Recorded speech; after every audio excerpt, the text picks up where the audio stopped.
Well, how do you do, Buckaroos? How the heck are you?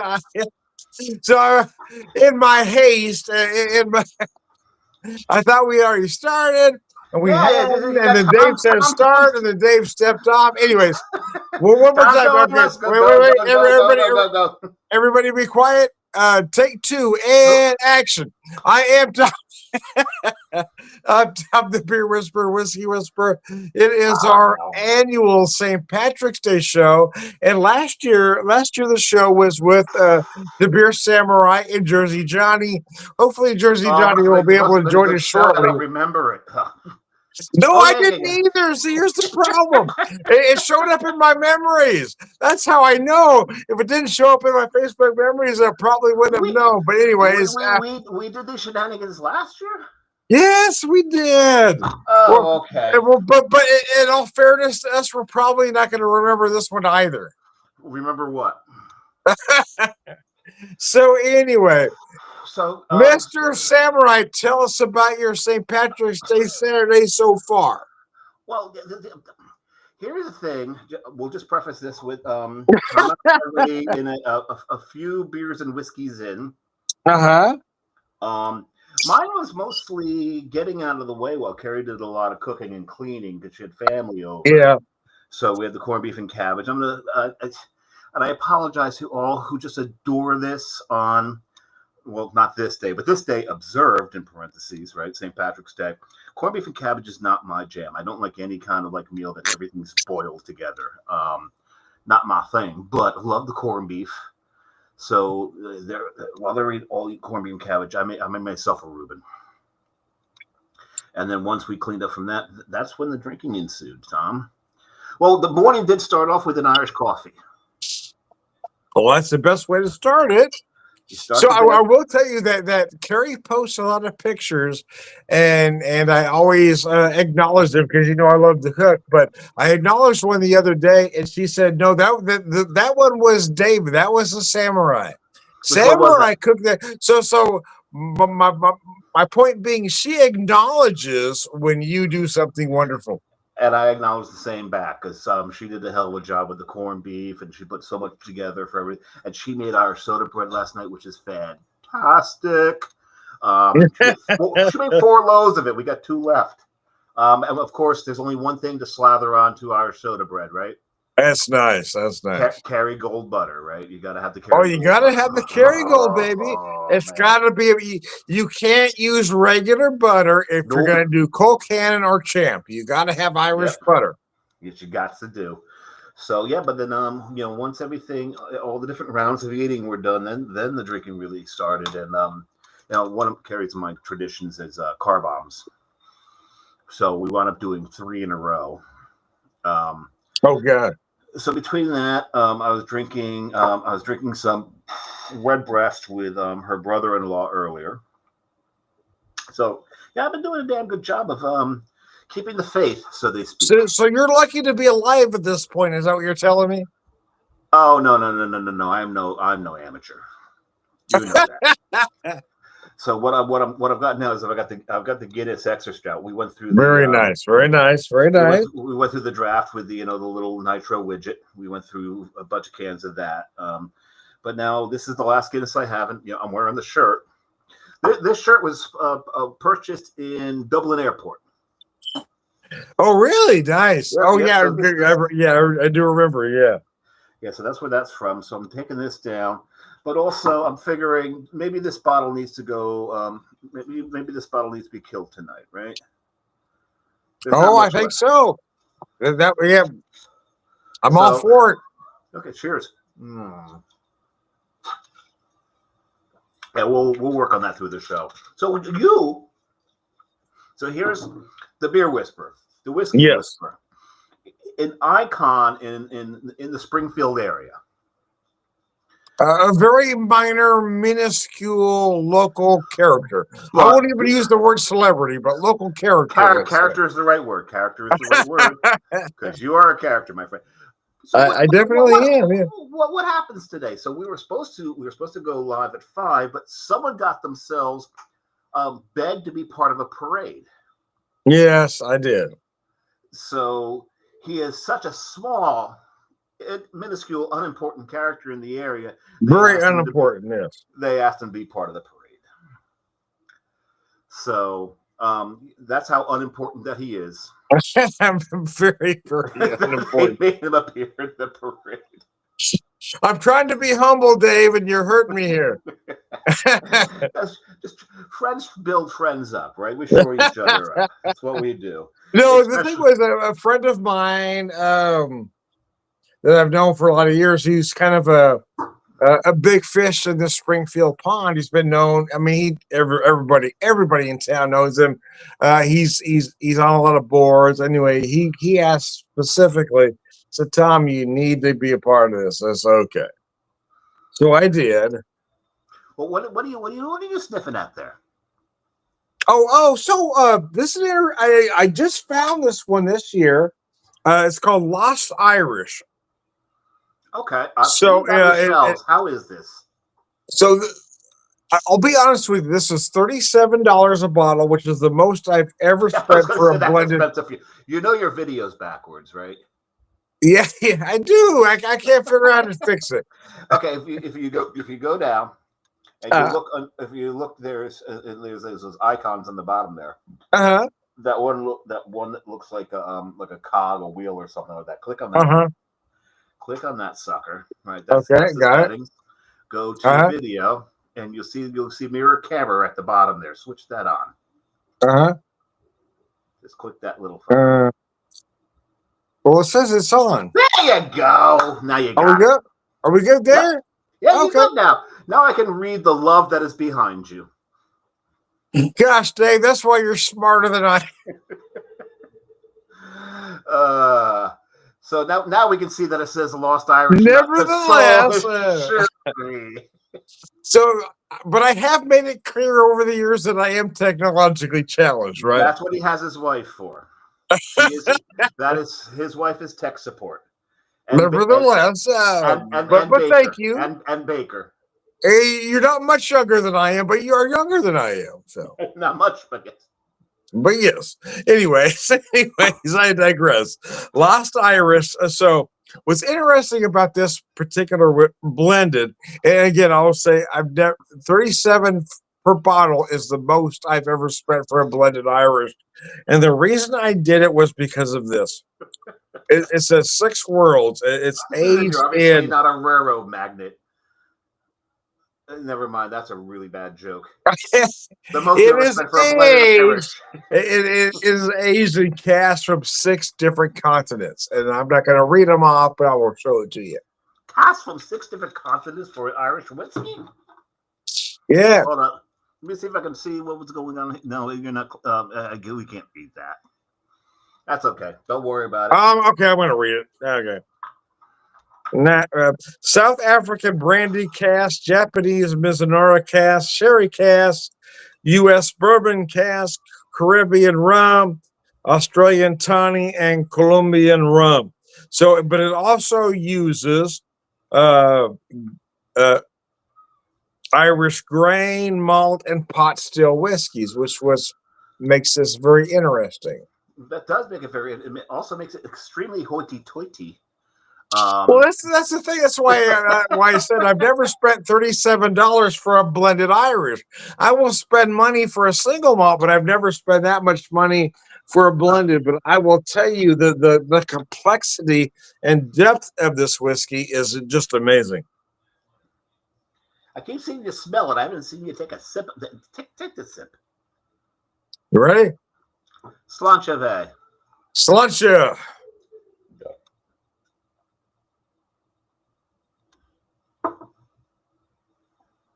Gosh, that's good. Yeah, I'm sure it is. That's funny because there's some of those spirits out there where you look at them like this thing is pretentious as fuck, right? Because what they've done, and you're like one of my favorite rums. God, I wish I could remember the name of it. This is it's a Guatemalan rum, and what they do is they age it on top of a mountain. And they Solera it, so they run it through a bunch of different barrels. Yeah. And so they run it through an American bourbon barrel. They run it through a French cognac barrel. I forget what the third one is, but there's 3 that they run it through, and it's so damn pretentious. It's Ronzacapa, Centenario Solera. And for dark rums, I can't drink any other dark rum other than this really pretentious ass freaking rum. Well, the only problem is when I first came across it, it was about $50 a bottle. It's now about $100 a bottle because everyone else has come across it as well. So I don't buy it anymore because that's the problem. Yeah, that's the problem. People want to fuck shit up. Well, the thing is, when something becomes it's the supply and demand curve that we learned in economics class. if we were paying attention and weren't stoned in class, who's paying attention? I'm just trying to pass the damn class. It was business 101. I'm just trying to get through it. But that's what it is, supply and demand, because the supply never changes, but the demand went up, so the price goes up on that little that curve that we saw on the X and Y axis. You did do all this, and so it's a shame because I absolutely love that. It's like so many of my favorite things that I discovered when they were like $40 a bottle. Now I can't afford, like Blanton's. Well, see, here's the thing: you say supply and demand, I say marketing. Well, they can also do that. It depends. It's the best superior marketing because, well, here's the thing: Buffalo Trace is a good $25 whiskey. I agree. It is not worth $50. But Blanton's is a good $50 whiskey. It's not worth $100. So it's not about supply and demand. It's about marketing. It's about brilliant ass marketing because the stuff is okay, but the marketing is brilliant. I agree with that with the Blanton's, not so much with the Ronzacapa. Because right, with the Ronzacapa, it's more just supply and demand. But with Blanton's, I think you're absolutely correct that this is now Blanton's has gotten to themselves into that stratosphere with almost at the Pappy level now, right? Yeah, right. But it's about brilliant marketing and getting small minds to buy something else. But yes, what you're talking about is a little bit different. Yes, the product is absolutely fantastic. I do love Blanton's, but I can't afford it anymore when I can find it. I'm like, no, I'm not going to pay that. They start off right from the get-go with brilliant marketing. With every stopper has a different letter of the word Blanton's. But but each one of those stoppers is also a different gait of a horse, tying themselves into the Kentucky horse racing. I lost the word there, but so they tied into that. So everyone got to the point they've got to collect all the stoppers. I have 4 of them of the 8. I really don't plan on getting the other 4. It's not going to happen. They also do merchandise a display where you can display all your stoppers. That's some genius right there. But you're right. This is brilliant marketing to raise the price. It's not great product. It's brilliant marketing. Oh, it's still great product. No, it's good product. It's not great product. It's okay. Oh, no. I mean, Blanton's is a very good $50 product. But if you're paying more than $50, you're grossly overpaying. But Tom, you just said we know where Tom's price point is. 50 is at the top of Tom's price point, which means it's a great product. I won't pay more for other products. Don't get me wrong. Blanton's has never been better than a $50 product. I agree with that, but I still think it's a great product. I just don't think. Well, it's a great $50 product. It's a good $75 product. I don't think that. I'm not certain that there's any spirit out there that really deserves to be over $50. Yeah, well, in all honesty, I don't think I can disagree with that statement either. That's that whole thing.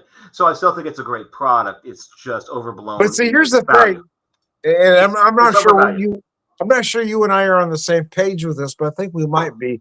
Is that when you think single malt, you think of Scotch or Irish whiskey, and typically you think the longer a product is aged or the higher price it is, the better it is. But bourbon doesn't fit that mold.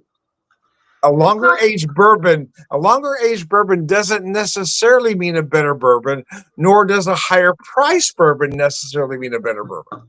I can give you a case in point, Pappy. So back when Pappy was nearly affordable, I I had a bottle of 10. I had a bottle of 12.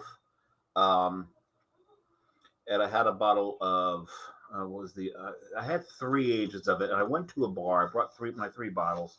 Someone had a 22. They had a 15. We had all these different ages. The one thing that we agreed upon was Pappy 12 Mm-hmm. and Pappy 10 were both 10, better, yeah. were both better than 15. Yeah. So that's the thing with bourbon. The way bourbon gets aged. What is very, very different about bourbon from a lot of the other whiskeys is that Kentucky has seasons. It's not to say that Scotland and Ireland don't have their seasons, but all their seasons are cold and dreary. Yeah. And if there's any people from Ireland watching this right now, they're going, "Yep." They want to be mad, but they can't, right? No, they're agreeing. I really want to disagree with you, but you're not wrong. You're an American. I'm really pissed that you said that, but you're not necessarily wrong. How dare you be right about our country as an American? No, but you take Kentucky. They have their summers. It gets hot and fucking humid in Kentucky. And their winters don't get severely snowy until just recently. But global warming doesn't exist, but nevertheless. Of course it doesn't. But so in Kentucky, what you have with the bourbon barrels is you have the wood, because of the heat differences between the seasons. It expands and contracts. The liquid expands and contracts into the wood, out of the wood. So I have no idea why I started this conversation, but this is what it is. But so they have to rotate these barrels, right? Yes. They rotate the barrels so that the liquid expands and contracts into the wood as the wood's expanding and contracting with the heat and the humidity in the area. The point being, I think as whiskey folks, we're conditioned to think longer age is better, but with bourbon, it's not necessarily the case. Because there's a time... Many bourbons will peak between 4 to 8 years. After 8, it will tend to go the other direction. Yeah, because there's certain things you need to do with the barrel to get it to that 20-year mark. The 20, yes. What's Pappy 23 is the holy grail of bourbon, so to speak. And I've had it. But if you're a Scotch drinker, an Irish whiskey drinker, you think longer is better. But bourbon is not necessarily the case. Not necessarily. You can have many small distillery bourbons that are perfect at 8 years. Yep. And they're going to cost you a lot less than Pappy 20. The point of the whole conversation is with bourbons. American bourbons, it's the time in the barrel is really how much can they pull out of that charred barrel. Yes. Times, because that's the important part about it, is that char. If you leave something into that char too long, it's going to start throwing creosote. It's going to start throwing tar. It's going to absorb too much of that char, where it almost becomes undrinkable after a while. Right, where you look at a Scotch. There it is. Where they're using second use bourbon barrels. But it's also not a charred barrel. Well, no, they are using charred barrels, but they're second or third use bourbon barrels. Yeah. So this is the difference. So you don't have that first use char is the point. Correct, and that first use char. So bourbon doesn't need to be 12, 15, 20 years old to be perfect. Absolutely. It may be perfect at 4. It may be perfect at 6, depending on the mash and the barrel.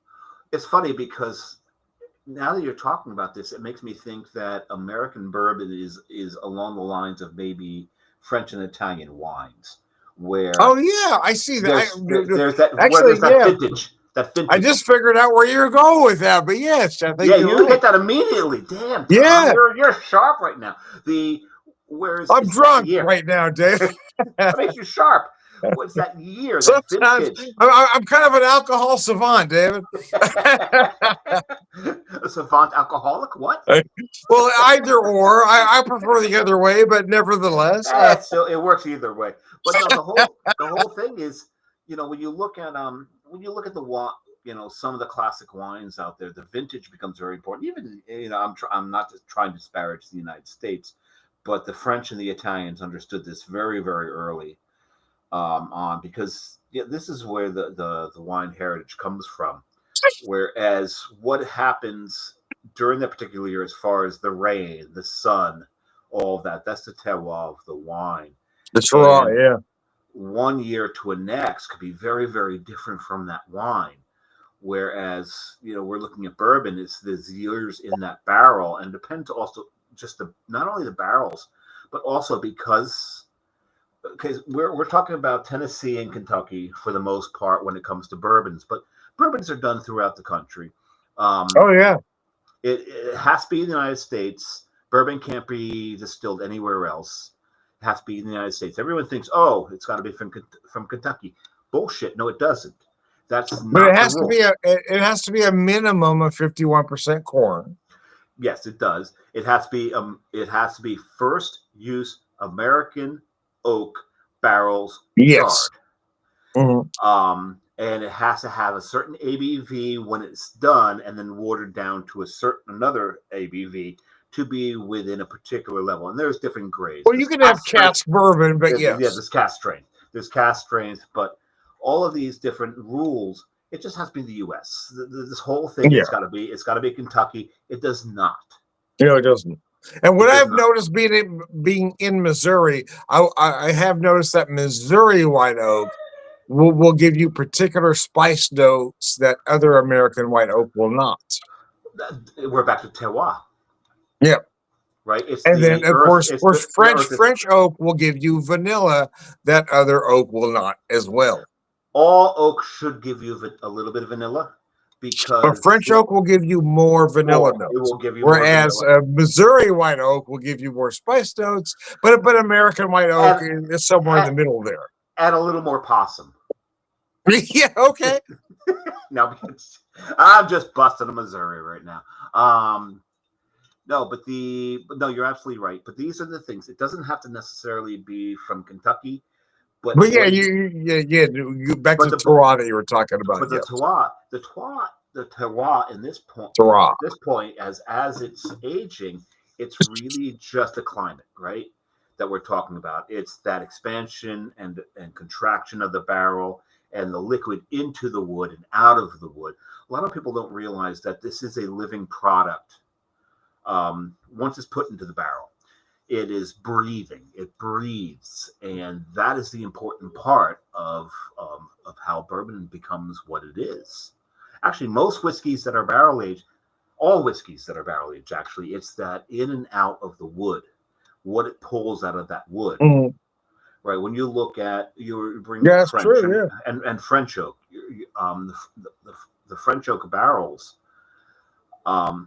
We're talking about cognac and sherry that are being aged in these things, and what it pulls out of that. When you brought up the fact that it's going to throw more vanilla. So the vanilla flavor comes from the compound vanillin, which exists in the vanilla pods. It also exists in oak. They're somehow from the same family. I don't know how a tree and something that has these pods are in the same thing, but that's what we're told. So I've got to agree with that. From people that are smarter than us. But can it be about interpretation?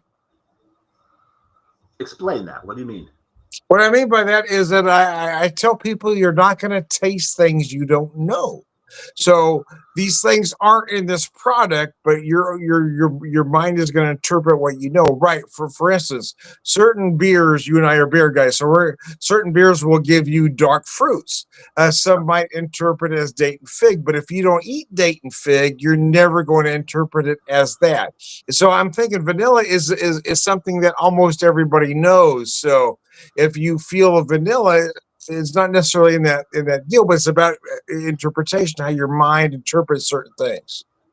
Oh, it can go further than that, because you're also talking about the this is a very, very technical term. I apologize for using this on the show right now because it's a very scientific term.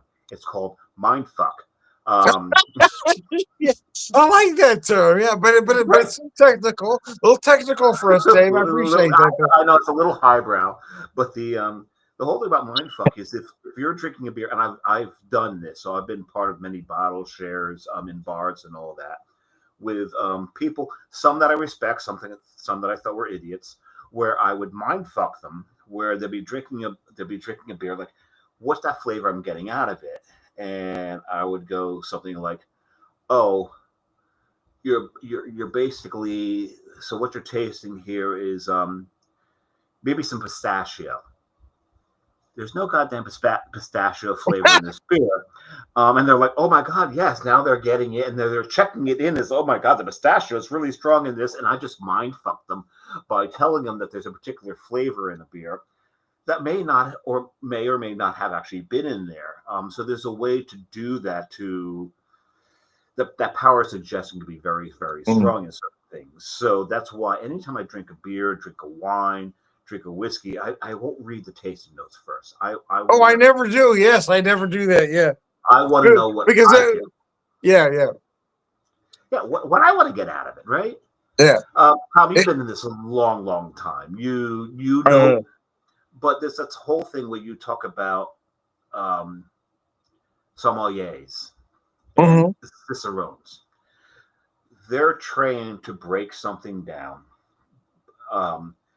into a verbiage, right? There's a language of the things that they are tasting. Yeah.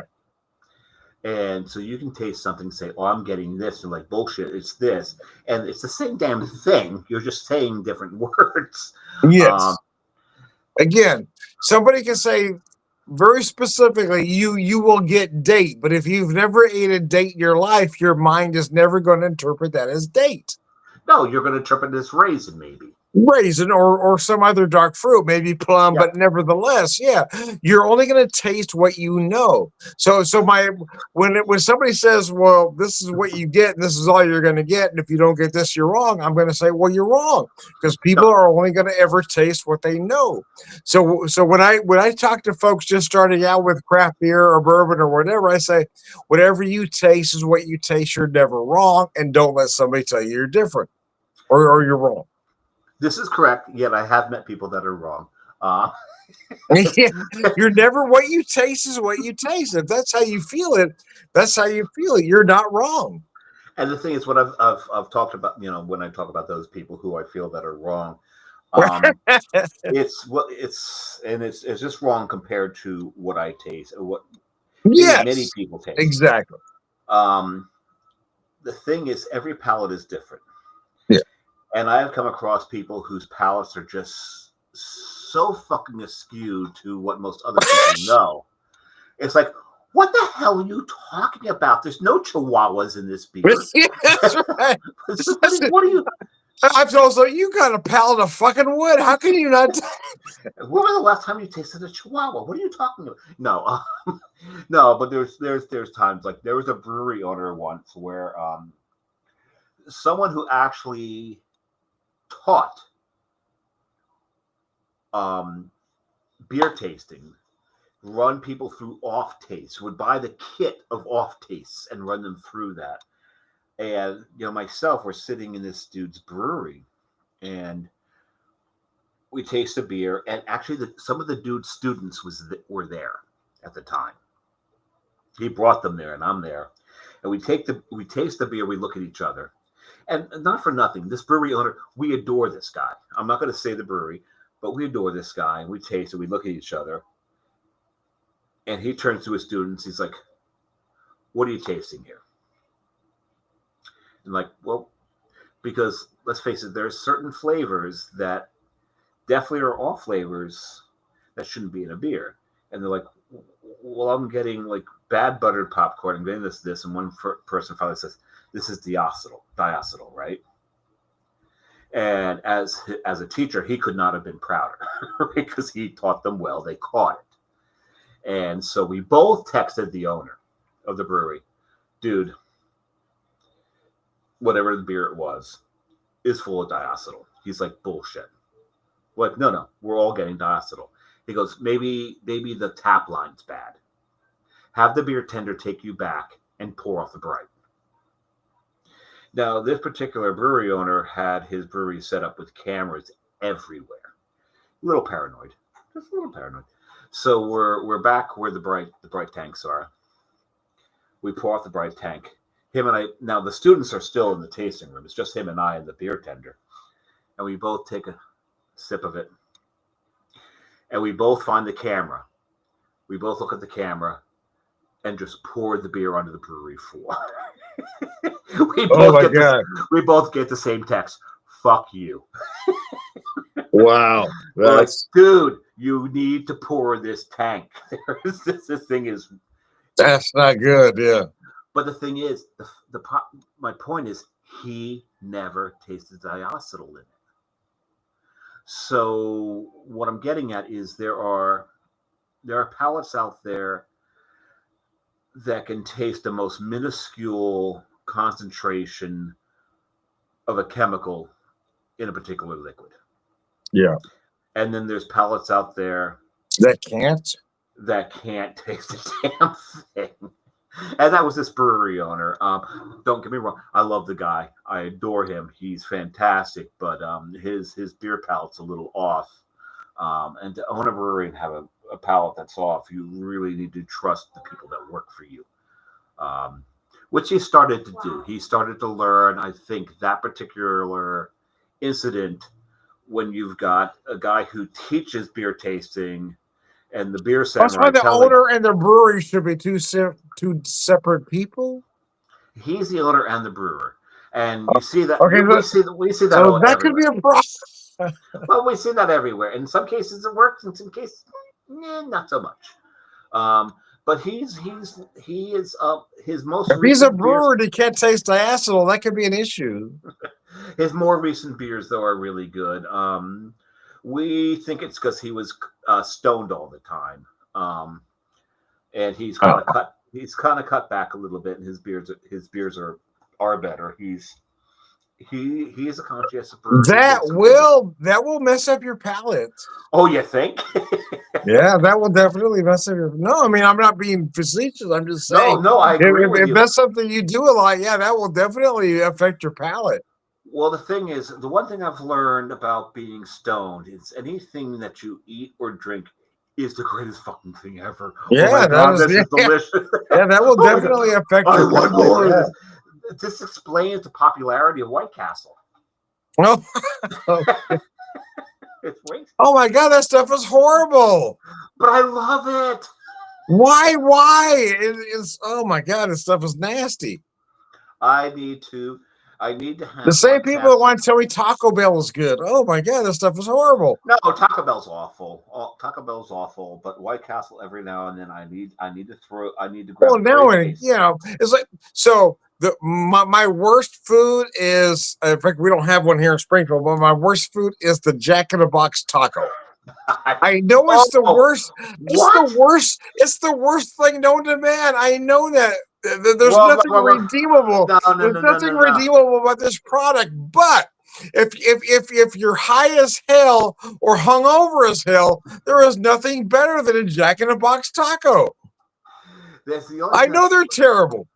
I'm agreeing with it. I'm just saying, if you're drunk or high or hungover, there is nothing better. There are certain things you need to eat. There was one time we were drunken as hell in New York. We came back to Jersey. We went to Rutt's Hut, which is, if you've not heard of Rutt's Hut, it is always voted the #1 hot dog joint in all of America.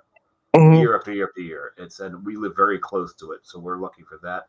But we were out in Brooklyn, and we got completely shit-faced. We get to Rutt's Hut,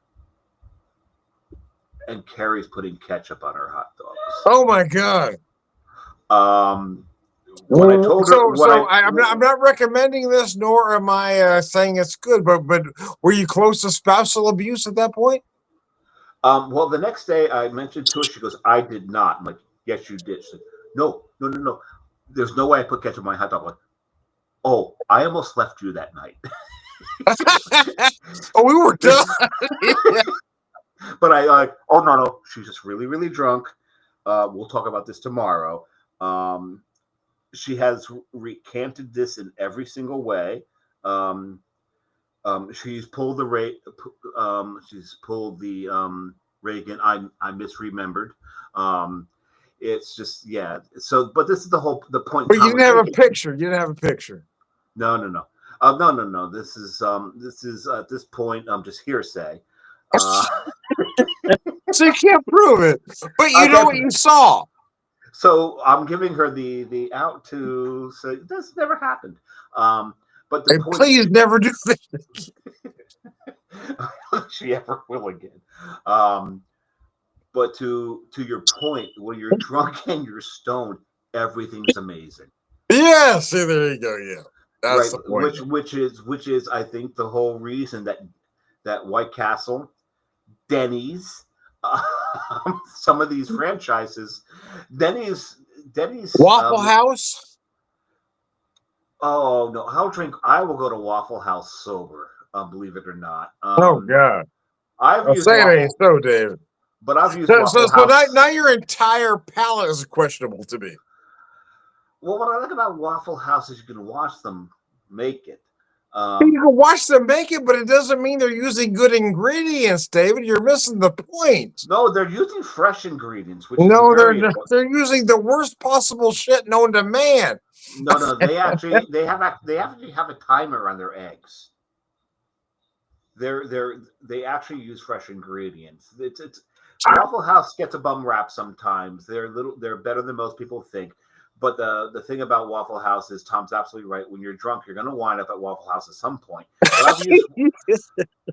I've used Waffle House actually as a drinking base. Okay. There you go.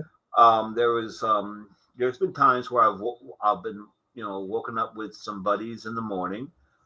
We've cracked a beer, gone to Waffle House, drank in the parking lot, gone off to a beer festival, and then things just went severely downhill from there, or uphill. Who hasn't had that happen? Or uphill from a story point perspective.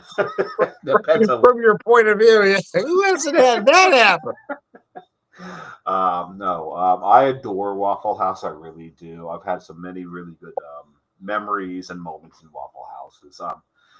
I've taken my kids to Waffle House. Those have turned into some beautiful moments. So I will never disparage Waffle House. And you got to remember, FEMA uses Waffle House as part of their almost like their DEF CONs, right? Because Waffle Houses are self-sufficient. Are they really? I didn't know that. Yeah, so a Waffle House. Dave, I got to step off camera just for a second. Keep talking. I'll be right back. But if the power goes out in a particular area, you're leaving and your camera's still like kind of trying to find you. It's awesome. But if an area loses power, a Waffle House will not. So the different levels of emergency and disaster are graded by Waffle Houses. Is the Waffle House still open? Is really one level. If the Waffle House closes in the area, FEMA considers that a major disaster. And I'm not kidding. Look it up. Google this. Waffle Houses are used as a level of disaster. So I'm trying to figure out what Tom's doing now. I don't know if he's going to get something else to drink. If he's going to go take a leak. He's been drinking so much, he might be actually hugging the bowl. I'm not sure. He's playing in the kitchen. He's in the kitchen? No, I'm right here. I just had to step off for a second. So he's getting something to nosh on? Are you getting something to nosh on there, Tom? Oh! Okay, so we just saw Tom's man. Oh, shit. We're having some technical difficulties, David. No, it's not technical. My production assistant isn't doing her job. Nevertheless, here we are.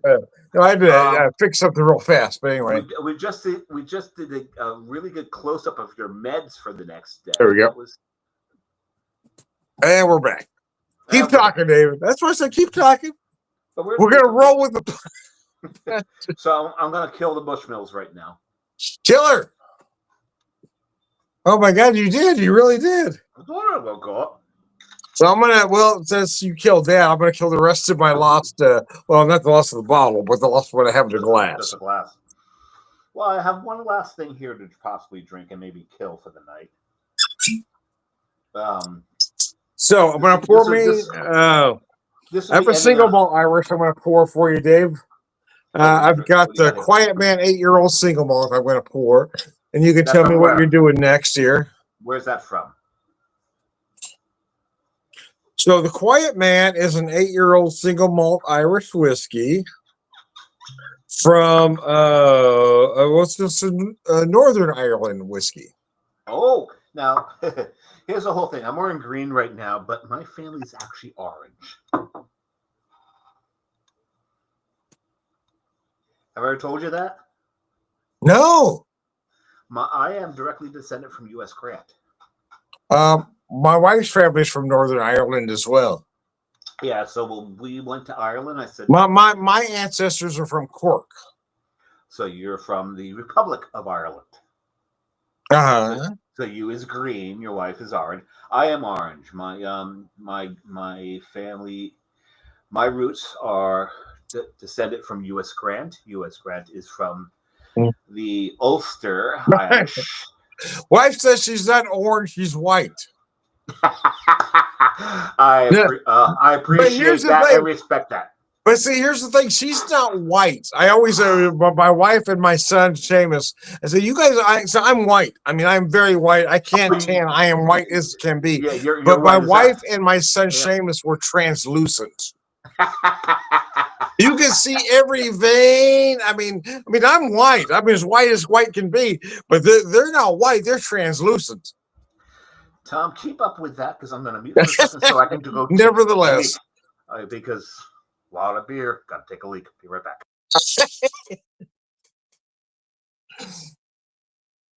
So anyway, sorry. Oh, Dave stepped off.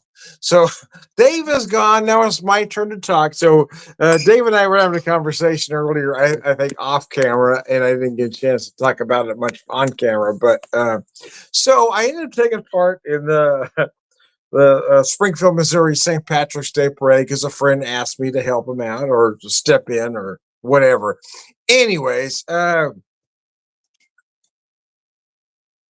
well, I'm not a parade guy, in all honesty. I don't go to parades, but because I was asked to take part, I did.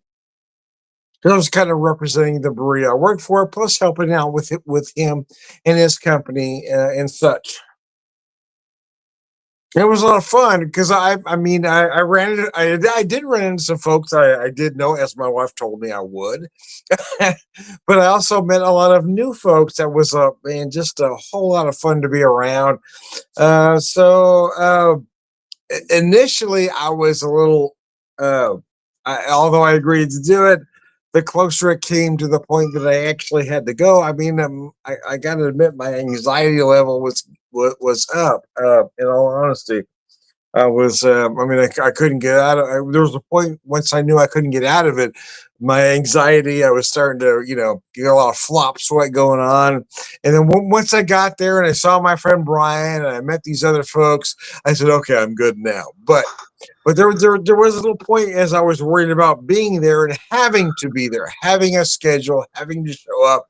Yeah, I gotta say my anxiety level was a little up, but having done it now, it's all over with. I was glad I did it because I met a lot of great people. It was a lot of fun to be a part of the Springfield St. Patrick's Day Parade. So, anyways, it looks like you were having fun.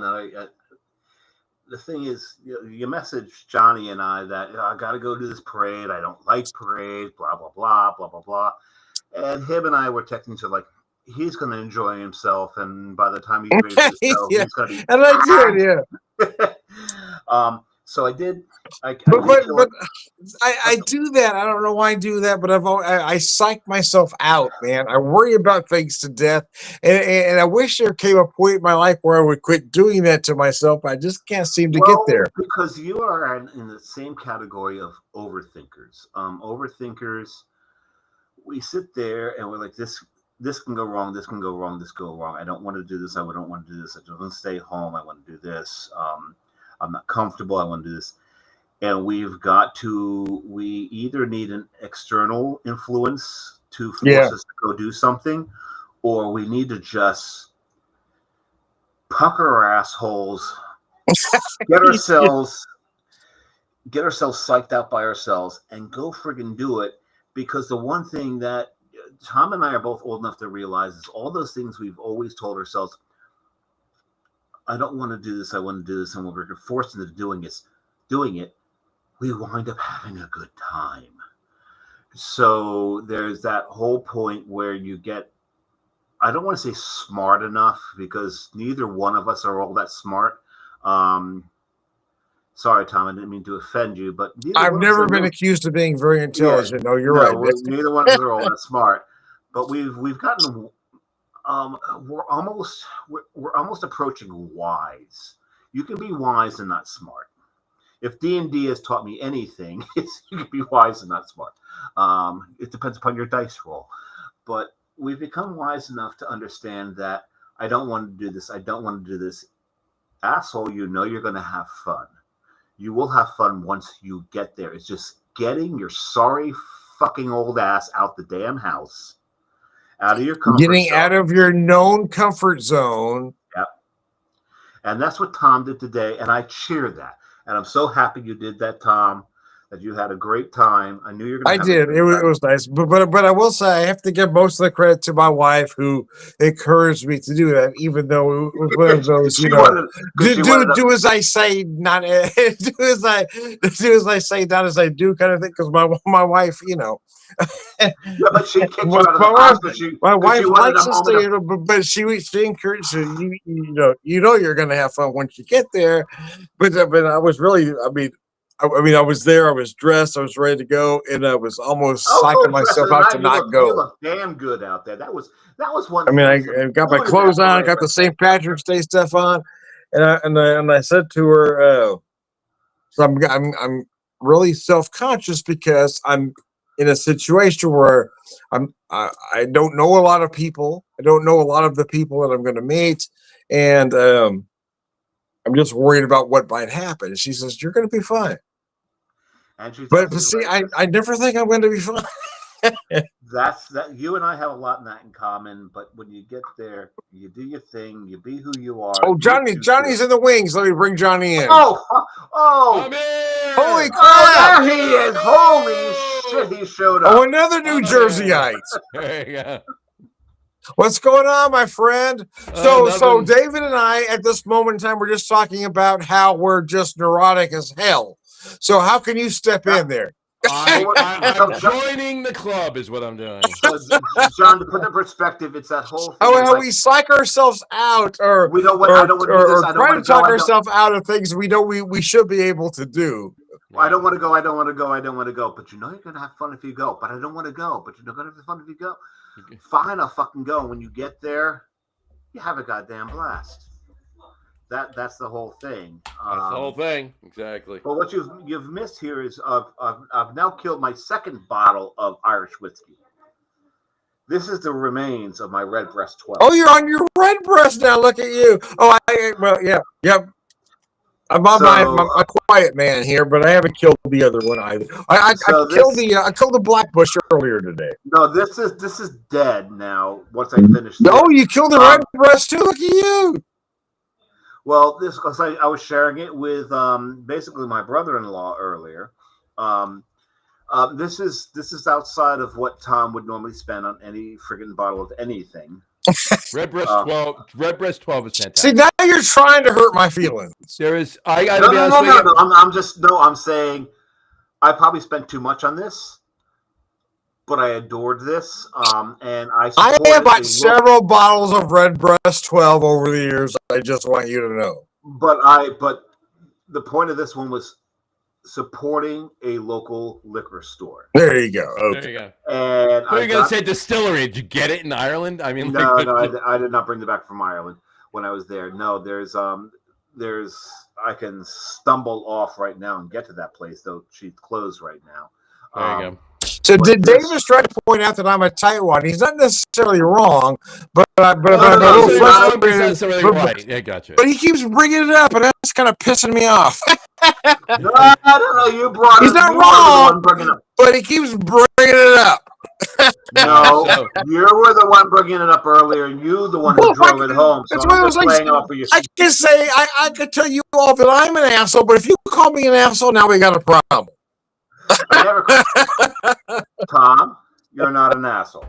No, I probably am. Never. No, that's, I hold have on, called you. that's actually a good song. That's actually a good song from Dennis Leary. Yes. I'm an asshole. but Tom, I've called you many things. I've never called you an asshole. Yes, you have.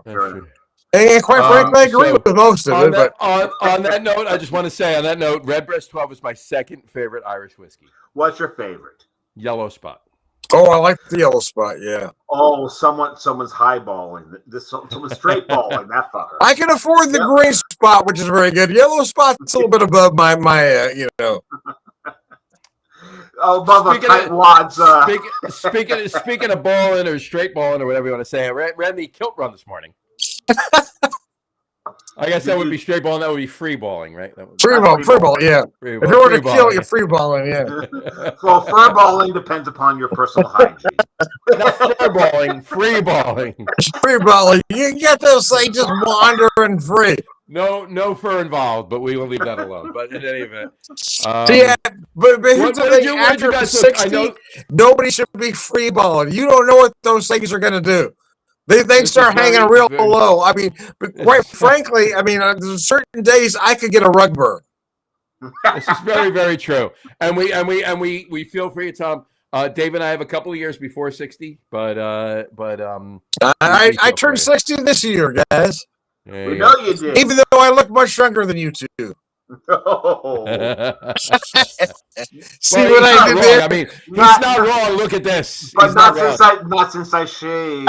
Clearly, I look the oldest right now, and I'm actually. Well, the I youngest. decided to grow my beard out this year because I work for a brewery.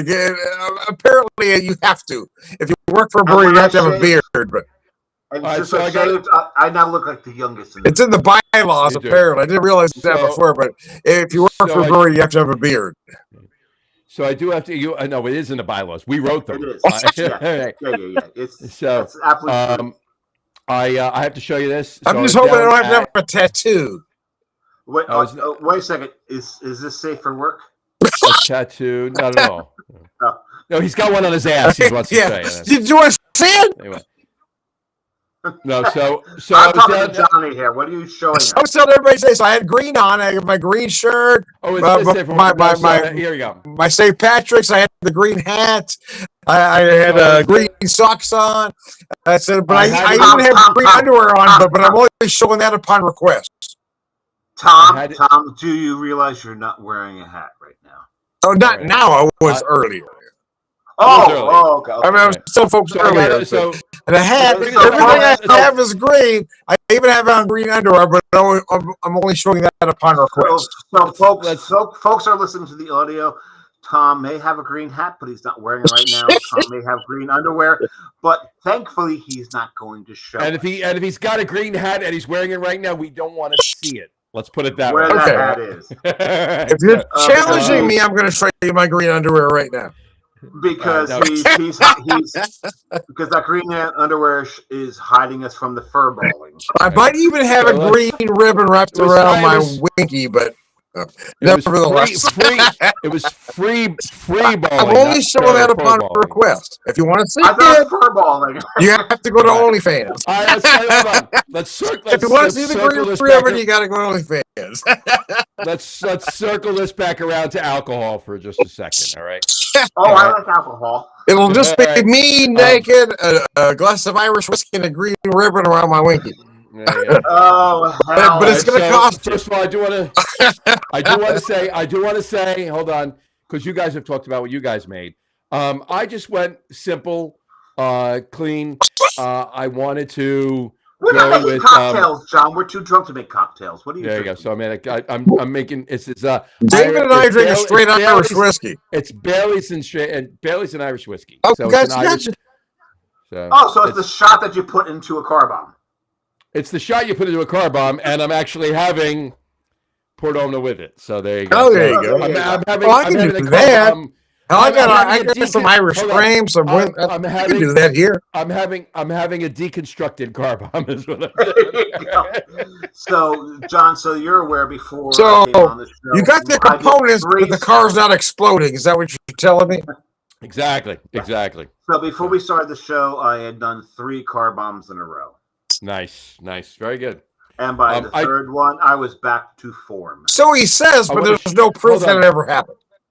I want to show. Speaking of proof, I want to show you this really quick. I was just Brewing down. in I Tallahassee, Florida. had to go down to the Irish Rail. I had to go down there for a bit. That's where I Because was. someone Right? told you needed to, yeah. Well, no, actually, I had to help with an issue down there, and it wasn't involving her; it was involving the owner. But that's besides the point. So I helped out with some technical draft line stuff. Technical draft. Were there fisticuffs? Oh, not at all. Not at all. No, but we're celebrating St. Patrick's Day. That was inappropriate. Well, no, we could do that, but okay. Shots were made while I was there, and I partook in one. And alcohol this was the shots. We're not talking about guns. This was the shot right here. This was the shot. Okay, an Irish blowjob. It's called an Irish. Well, I guess you could look at that. But did you say Irish blowjob? It's called the Irish flag. Oh, okay. I thought you said Irish blowjob. Going from bottom to top, it's cream de mint. That's another shot that we need to do on the show at some point. It's cream de mint, Bailey's, and Grand Marnier, actually. Grand Marnier. How did Grand Marnier become Irish? I'm saying that's like an abomination. It's the orange in the flag. It's the orange in the flag. It's the orange in the flag. So there you go. See it? But it was actually once you got over the fact that it tasted similar to Robitussin, it was actually pretty good. So, but anyway, so cheers. There's my Portona Sláinte right there. Not inappropriate glassware. It's inappropriate glassware for what I have here. I don't have a Guinness glass, and I don't have a cane glass like this. I have a cane tulip, but there you go. Okay. But that'll work. So the bar joke that I told earlier this week. What is better than a rose on your piano? Tulips on your organ. Tulips on your organ, yes. And we've gone there. Somebody challenged me to tell a bad bar joke, and I told that one. What's better than a rose on your piano, tulips on your organ? Great people were in the bar. 2 of them looked at me with, their eyebrows like this. The other one was laughing hysterically. So there's always one that's going to get it. That last one was the dad. Well, of course. So. Tulips on your organ. How is that not funny? It is hysterical. So, by the way, Dave, you weren't aware. Tom and I jumped on a show last night. Oh, we did. Yeah. You did. So we did. It was fun. Short show. I had done an edible at that by the time you guys had moved on. By the pontificating, you were pontificating over a edible. No, I was not pontificating. I was experiencing. No, well, eventually, but at one point I was experiencing my trip to Utah at a whole different level. Fair enough. All right. Anyway. So it was a psychedelic edible, is what it was, basically. No, it's actually one of the sleepies, but the sleepy ones actually do make me. It brings your brain in a different area.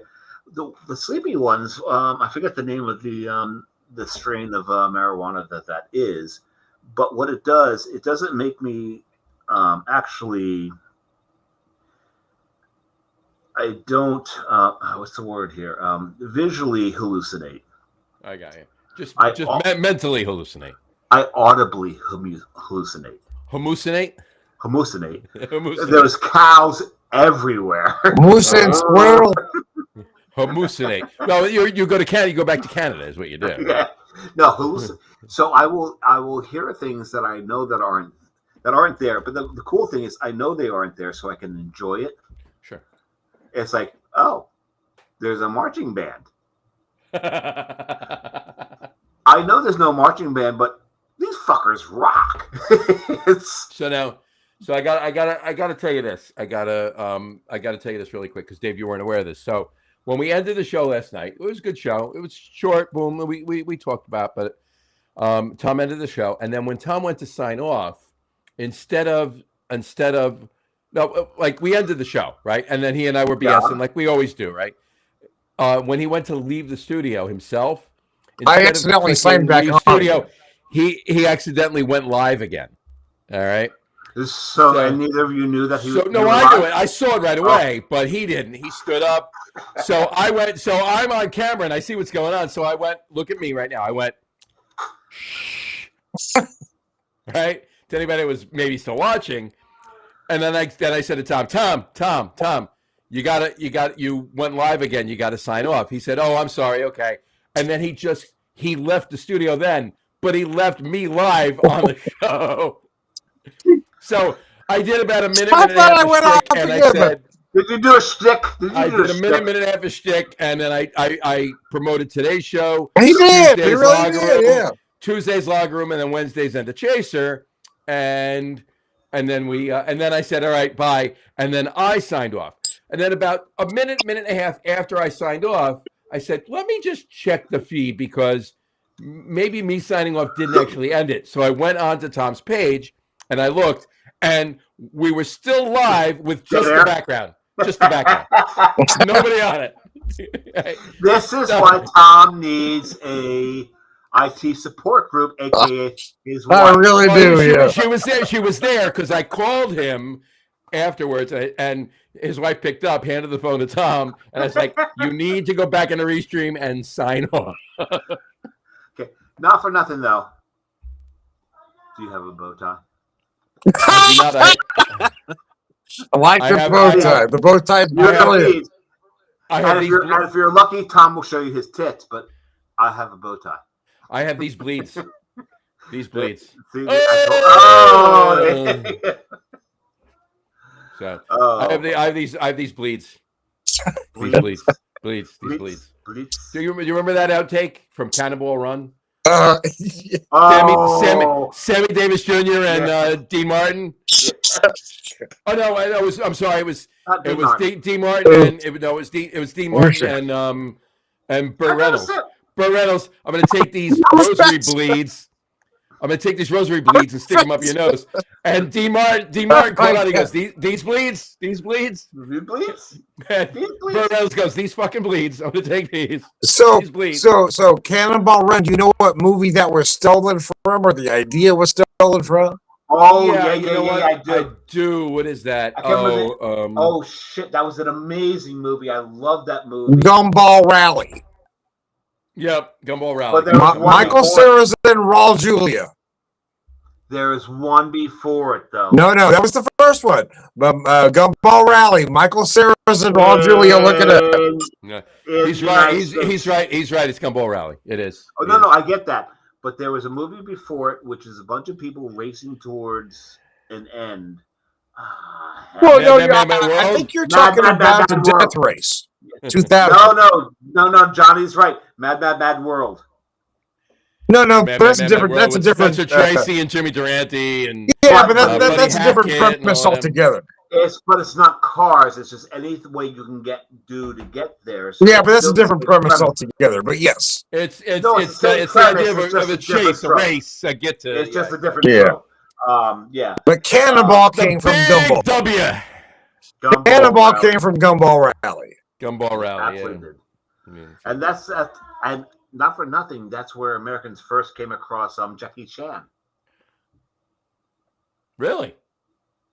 Jackie Chan was he was in the Asian car. It was like you're right. In Cannonball Run.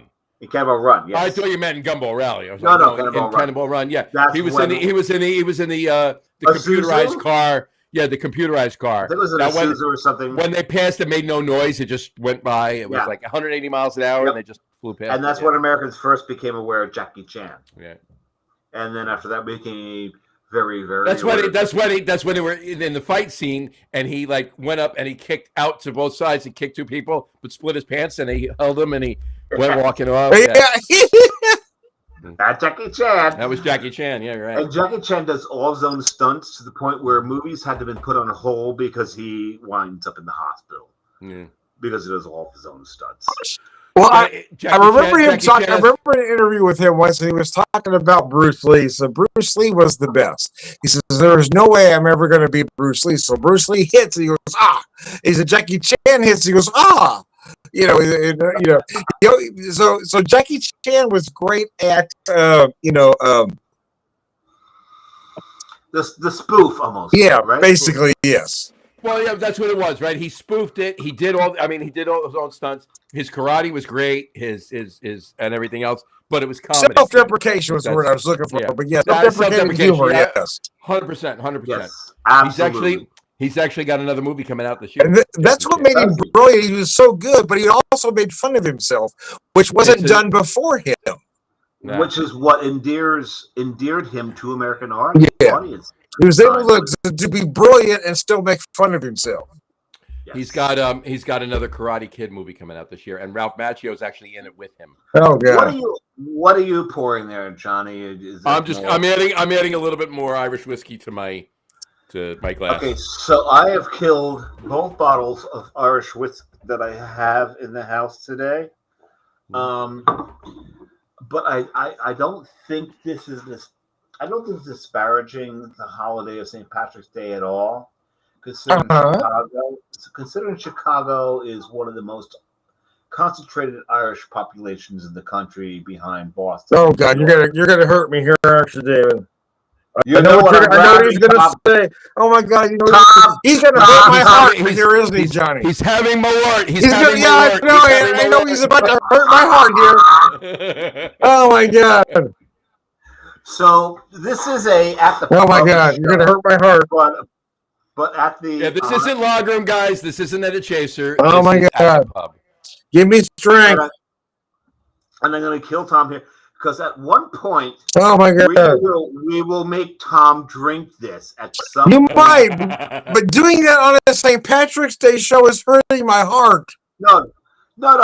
This is from Chicago. Chicago is a it's Chicago Irish. It's Chicago Irish. Okay, so what is the lineage of that spirit? Probably German. Okay, so you're hurting my heart. Oh, it's 100% German. Malort, 100%. There is nothing Irish about that liquor. You're killing me. So Tom, it comes from Chicago, and Chicago has Irish population. I get that, but nevertheless. Here's the thing, Tom.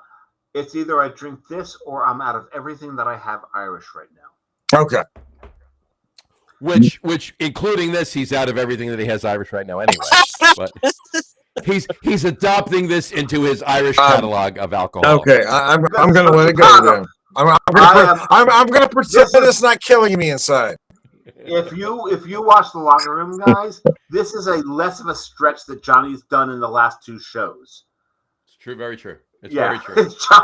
I really pulled that. I really pulled that. Like, yeah. Holy hell! It was Heisman Trophy pulling. Like that was a straight up. Yeah, exactly. Okay. Well, this is a brand new bottle that I've opened just for this show, Tom. All right. There we go. Are we ready? He got it a week ago. He saved it for tonight. No, it's just I've got nothing else to drink, so I figured. But we know a certain friend of ours possibly named Doug. If that's his real name, would approve of this. Well, it's not his real name, but nevertheless. We know it's not his real name, but we're not going to out him on the show tonight. He was severe. The smell of this stuff is amazing. You either love the stuff or you hate the stuff. There's no goddamn in between on this. Well, I got to be honest. My thought is I hate it, but I haven't had it for about a decade, so. It's a love-hate relationship. So when we do this on the Anna Chaser show, I'm going to buy Tom his bottle. I will send him his bottle. Okay. I've already promised that to you. So that you have no financial investment into this. Well, in that case, I'll probably like it. Anybody out there? Anybody out there? Free liquor. Anybody knows free liquor is always good. If anybody out there is listening, I'm going to give you, and this isn't exactly the flavor, okay, but it's as close as I can describe it for you, okay. Take 3 parts of Sambuca and 1 part of Jägermeister and mix it together, and that's as close to, in your mind, the flavor you're going to get of Malort. So my memories aside, what you're describing to me is black licorice. I would disagree because there's not as much licorice as Johnny. Maybe two parts to 1 part. Maybe that was it. There's more, but here's the thing. Maybe it's not as much. Maybe it's 1 and 1, but there's something else there because it's not. It's cut like it's the Jaeger, but it's cut, right? And there's licorice shit. There's licorice. I will give you Jaeger. I'll give you a little bit of licorice, but that's not the primary flavor. If anybody has ever had Moxie, okay. And what? Yeah. Say that again. Yeah. And what? Moxie is a cola out of New England. Okay, I don't know what that is. And folks, trust me on this. Dave has a lot of Moxie. All right. I do. But Moxie's major flavor component is something called Horehound. Okay. Horehound is a bitter herb. The thing about Malort is extremely bitter. Flavor it's very bitter. It's very bitter. Flavor. So I would say that Malort, if you take Moxie as a comparison to Dr. Pepper, is what Malort is to Jägermeister. So sweeter? I mean, I'm not sure I'm following. I could see that. You know what I'm saying there? Whereas Malort is very herbal and bitter. Mm-hmm. Well, that's what I'm saying. That's where I'm throwing the Jaeger in there, right? Yeah. Well, so there are some notes of there's first of all there's definitely the. So you're talking black licorice, anise. There's the viscosity of Sambuca with a very little bit of the licorice. It's not that thick. The licorice is not as prominent as you would think. It's more bitter herbs than anything. This would definitely go well with a Seder dinner. If you're Jewish, you know what I'm talking about. These are very bitter herbs. Okay. This is one of the most. Are you saying that Elijah would want some of this? Is that what you're saying? Elijah? Yes. Oh, Hi. How you doing, Elijah? Would you sit on because Elijah sits at the table. Mm-hmm. I don't have a table here. I have a desk. I don't know if Elijah would sit at the desk. Elijah may sit at the desk, but it depends on how people sitting. As long as I got bitter herbs. I hear you being very descriptive, but I'm not hearing you say anything that's appealing to taste. Well, when we do the show on Anna Chaser, I did get a shirt from Malort, from Jepson's. Okay. That says Malort, weeding out the weak. Okay. So here's my question. So when you drink a product like that, are you drinking it neat? Are you drinking it on the rocks? Are you pounding shots? Are you pouring it over your head? What is the preferred method? I do want to create a cocktail with Malort. Are you rubbing it on your feet?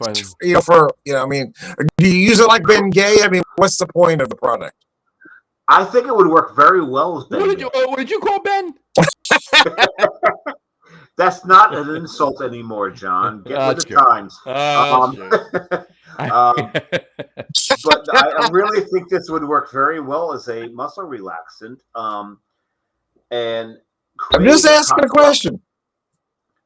Creating a cocktail on Malort is a tall order. Malort is its own thing. I know that's my point. I'm adamant about the fact. This is massive. This is why I want to get. I'm going to get Tom a bottle of this so he can start playing with it and figure out what kind of cocktail he can make out of this. Okay. Other than Tom just pouring it down the drain, and if he does, I'm going to call you out as the weak because, like I said, the shirts because the slogan is weeding out the weak.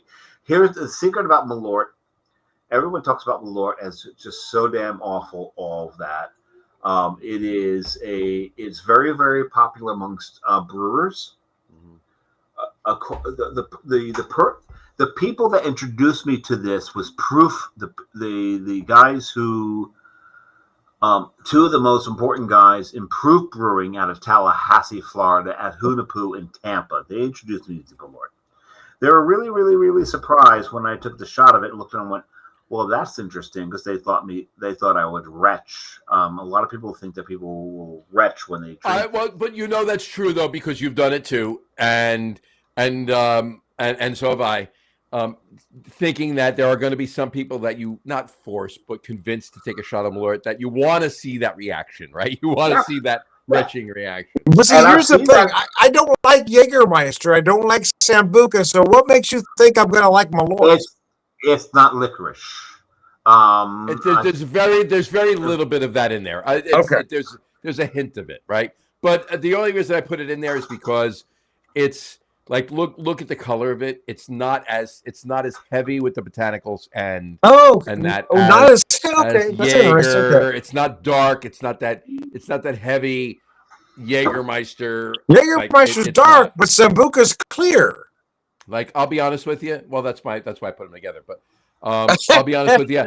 I would rather do it. Like, I don't love Malort. Like, I'm not going to sit here and like drink bottle after bottle because I love it so much.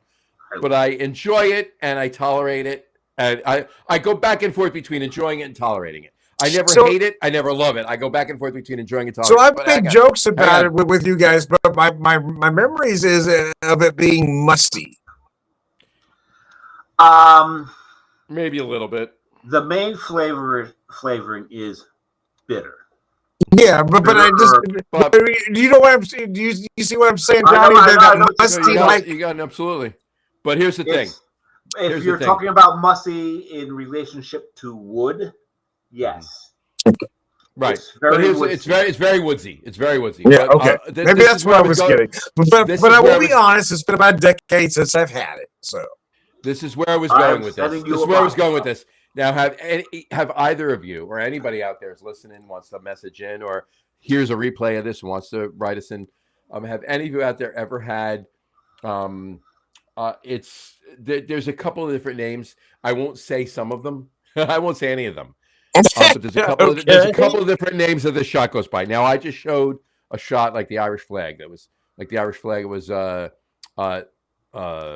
de mint. Are you talking blowjobs? No, not blowjobs. Hold on. It was cream de mint layered with Bailey's and Grand Marnier. But anyway, blowjob days coming up. Stop! It's not blowjob. No. It's a shot. It's clearly a German liqueur shot. Okay, it's equal parts of Jägermeister, Rumpelmintz, and Goldschlager. Oh God, I've had that. I didn't know what it's called, but I've had that before. Yeah. God, that sounds disgusting. Oh, it's terrible. It's horrible. Oh, it's horrible. Yeah. So, if you're somebody, this is my point in saying it. This is my point in saying this. If you're somebody that has had several of those shots and would be willing to have another, you're going to be fine with Malort. Okay, Malort will be nothing compared to that crap. Right. Oh my God! When we sign off, I will tell you what the main name for that shot is, but I'm not going to say it. Well, no. Not that I have an issue with Malort as a whole. I guess my point is that why would you do it on purpose? Mm-hmm. I actually like it. Here's the whole. So we talked about various flavor profiles of it with all the liquors available to us. We've talked about it does this, it does that. This is the flavor profile. I guess that's the issue for me is why would I want to drink that on purpose? Why am I going out of my way to buy a bottle of this? You're not going to buy it. No, but I mean in general, why would somebody want to buy a bottle? Because I think that's kind of what we do. We're trying to tell people that this is what you want to go out and get. This is why you need to do it. So why would somebody want to buy a bottle of Malort? I think it's for the same reason that West Coast IPAs became very popular. This is a bitter thing. Bitter is a flavor which was historically meant to the human palate to say danger. right? Fair enough. I love when Dave gets philosophical. No, it's not even philosophical. This is actually scientific. Scientifical. Philosophical. Let's a little more philosophical, but okay, I'm following you. Scientifical. Scientifical or philatific if you want to go there. Nevertheless, I guess. But it was with so many things available. What is the point? The point is when you look at the human palate. If it's okay, if you like this, if you like that, but no, it's a matter of survival in like our very, very early years. I'm talking about when we were younger. We're talking when the race was younger. When you took the bitter profile, it was a survival thing. You eat something bitter, you spit it out of your mouth, and you don't eat it again because it could possibly kill you. Mm-hmm. But then he's not wrong, exactly. Right, but we finally got to that point where bitter can be a flavor. Bitter is now not only is a flavor, but we have done so much stuff with our food that a lot of the things that we had developed as survival instincts now have become challenges to us. Yeah. Right, where an IPA now is, and it almost becomes a gender thing, because when you became the hunter-gatherers, and this is, and I don't mean to, this is evolution. It's evolution. It's long ago. It's not where we are now. By far. But at the time, the women were the gatherers, the men were the hunters. This was the reality of that time. Now, because we have grocery stores. Anybody with any an ounce of knowledge knows that. So you don't have to cover your ass. Don't worry about it. I'm trying to. But at any rate, so the men are out there hunting. The women are out there gathering, and anything they taste that's bitter, they're not going to bring back to people because they think it's poisonous and all that, which at the time may have been possibly the case, right? So bitter it was a survival instinct. You don't eat bitter. So this also explains why men prefer IPA. Rod J just commented, by the way. Oh, cheers, Rod. Cheers, Rod. Continue, Dave. But it also explains why, if you look at it. Oh, yes, comment. Sorry about that, Ron. I didn't see your comment there. Let me get it out there. There you go.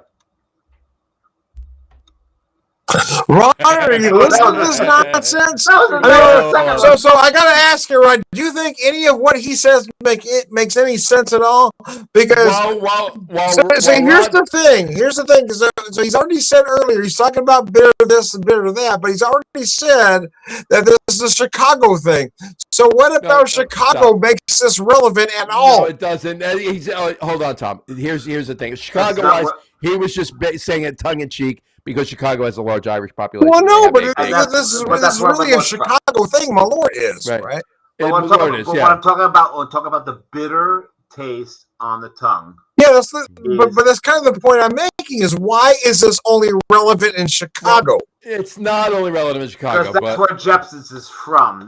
Jepson's is from Chicago. I get that, but I'm saying nobody outside of Chicago gives a rat's ass about Malort. That's what I'm saying. Let me give you. You're wrong. You're wrong. There's a lot of people that actually buy it, and well, no, there isn't, Johnny. I mean, there are people that buy it, but if we're talking percentage, this is a Chicago thing. You know, it's a Chicago thing.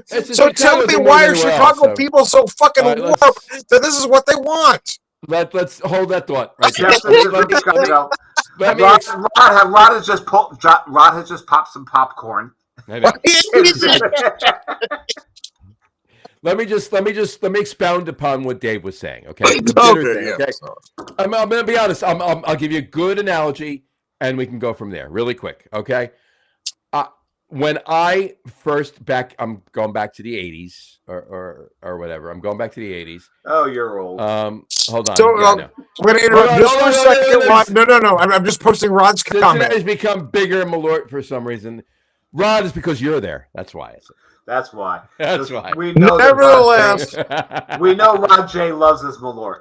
All right, so hold on. So here you go. My point isn't any less valid. No, let me say it. So back in the 80s, the first time I had an actual IPA, and I don't mean an IPA like an English IPA or like Sierra Nevada Pale Ale, or it wasn't English IPA because that was the Harpoon. It was IPA more, was it was more malty and stuff like that. But let me say it. So the first time I had something that was very, very like West Coast, very, very bitter, very grassy, very earthy, very resiny, very floral. Okay. I almost did a spit take with it. I'm like, what the hell? What am I got? A hand of grass in my mouth, right? I love the bitterness now. So palates change. Okay. Palates morph. Clearly, if they develop, right? Exactly, they develop. So if palates didn't develop, no one would like IPAs, and I defy anybody to Malort hate. I defy anyone to tell me that the very first time, before any other time, that they took a sip of an IPA, and I'm even going today, kids today, 20-year-old, 20-somethings today, drinking IPAs. The first time you had a very resiny, grassy, earthy, bitter IPA, you absolutely loved it. There's no way you did. I did actually. 1988 Sierra Nevada Celebration, kiss my ass. So you tried to define Malort with bitterness? No, you're wrong. It's not the same thing. You can't interconnect the two things as one thing. I'm not. I'm just talking about bitterness, and I'm just going up what Dave said. And furthermore, so Tom. And furthermore, Dave's full of fucking shit. Furthermore, there's nobody that you've had on any of your podcasts that can talk about Celebration more than me. Right? Yeah, you're right. All right, but while Celebration is bitter, it's not what I'm talking about. I'm talking about those resiny. No, but Celebration was the very first American fresh hop IPA, 1988. It was, but I'm talking about those overly alpha acids, resiny, floral bombs. Put Rod's comments up. Let's get some. The last one you put up. Put that up. It was two. No, get the one before. The one prior to it. We'll get back to that. For the record, bitter has been often associated this is exactly with toxins or poisons from a historic perspective. 100%, Rod. That's what we're talking about. And the other one up. And I'm not disagreeing with it. I just don't think you can associate that with IPAs. And that's where I'm disagreeing with you. I absolutely can. It's all that bitterness. And I associate with the fact that IPAs are more beloved by the male population than the female population because the male hunters are all about, if what doesn't kill me makes me stronger, where the female gatherers were like, I need to make sure that these fucking morons don't fucking die from eating shit they shouldn't. Because, let's face it, through history, it's the women that keep us from killing ourselves from being idiots. It's because the women are smart. Well, I can't deny that, yeah. You can't deny that. But nobody can deny that. But that's historically the case where the gatherers... I'd have been dead 30 years ago if I wasn't married. Years? Decades. I've been found drunk in a ditch somewhere 30 years ago if I didn't find my wife, so I can't disagree with that thought. In Tijuana. Yeah, well, yeah. The location could be suspect, but nevertheless, yeah. And hold on a second. Put Rod's. Don't put the brand new one he put up. Put the one before it. The first IPA. No, the one before it. The one before it. Put the one up before it. Put the one up before it. There you go. No, we've been there before. The one in between. The one. The first Jesus Christ, Johnny! I put them all up there. Yeah. The first IPA I had was Ithaca's Flower Power, and yes, I loved it, and it launched me on my crapper journey. Rod, there are exceptions. There's outliers. There's exceptions to every rule. And Flower Power will do that. Flower Power will do that. Yeah, Flower Power will do that. I'm just saying, with the beer available in 1988, if you had that very first celebration and you thought that was wonderful, you have a very special palate. And I did, and I'll tell you what it was. Okay. I had Celebration early on. I had Sierra. I did too. I had Harpoon IPA, which was an English IPA, which is maltier. Obviously, we know that, right? And that mine and John's both first ever IPA ever. It was an English style IPA. Exactly. But when it comes to the resininess, all right, it was a beer, and I honestly cannot tell you exactly which one it was, but I will tell you the brewery it was, and it was. I don't think. No, it wasn't Saranac. Well, I mean, Saranac I'm not sure how you can say that Celebration isn't Resiny. No, Celebration isn't Resiny. No, it's more. It is Resiny. It's a fresh hop IPA. It is the very definition of Resiny. No, it's a fresh hop IPA, though. I'm talking about that pelletized resin, alpha acids, that oil, that bitter bite that you're getting from some of these West Coasts is what I'm talking about. I'm disagreeing.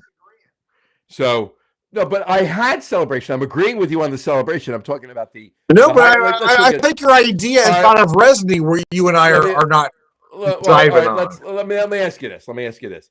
You've had plenty of Celebration over the years, as have I. Obviously, we know this, right? But you have, right? Have you had beers, IPAs, that were more bitter than Celebration? Yes, since then. That's but 1980. But if you're telling me that Celebration, if you're telling me Celebration isn't Resiny, we're going to have an issue. Celebration is very Resiny. No, I'm not talking about 1988. I'm talking about after that. I said in the 80s, the first IPA I had was in the 80s, and it was Harpoon IPA, and that was it's an English IPA, it's malty, right? I'm talking about the first time I had something that was just a mouthful of grass. I appreciated it, but I'm like, what am I drinking? That's my point. Yeah, but I'm not talking about somebody getting disgusted and never drinking it again. I'm talking about somebody reacting to it differently than. I'm just saying you and I are having a different definition of Resiny, I guess is what I'm getting at.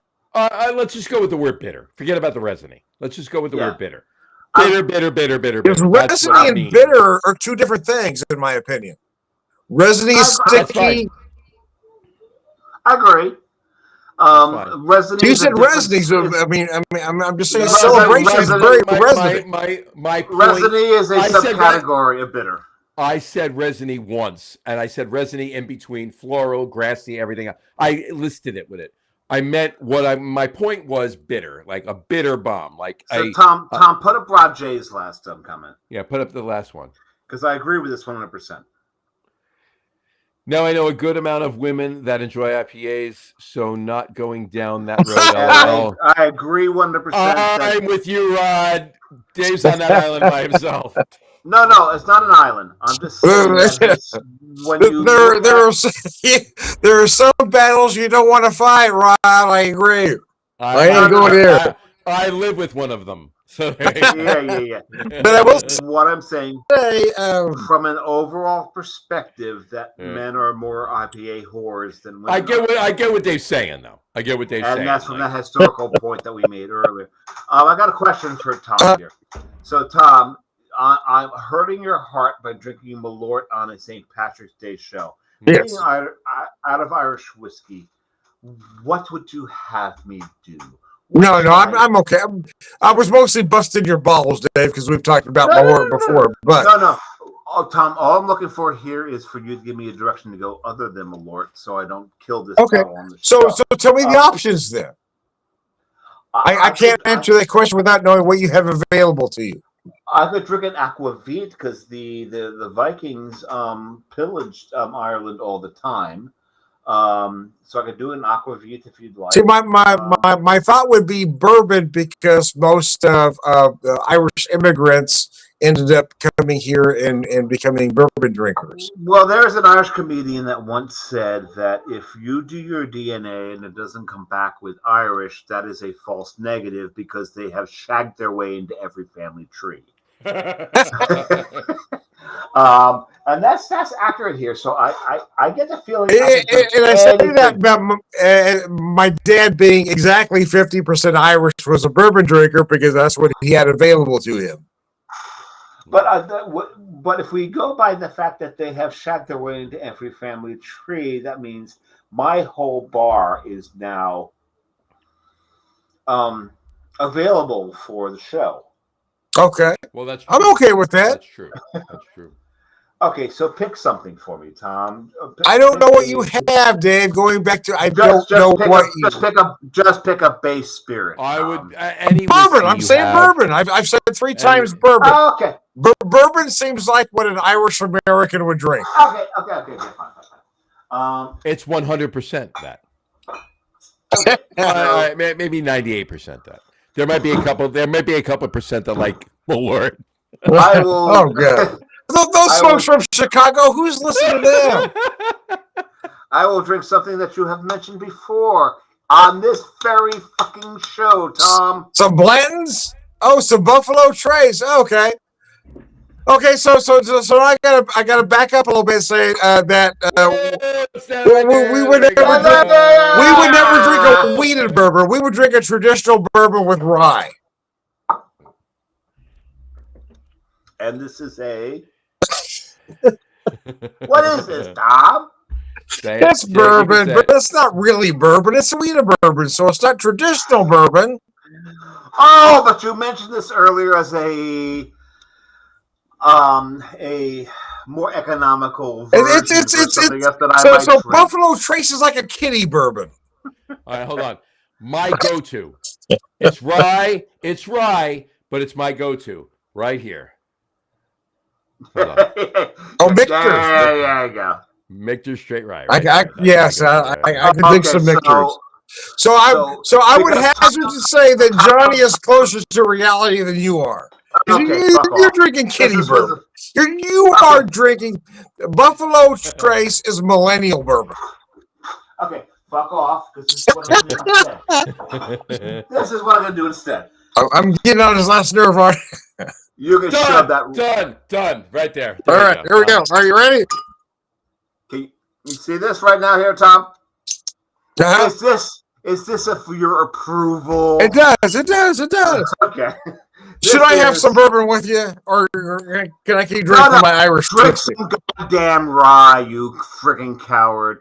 This is rye. Rye? Okay. All right, let me grab a rye. Pull some rye out. You've shamed me into drinking rye. All right. I didn't shame you into drinking anything. You said I was drinking kiddie bourbon. Well, you were.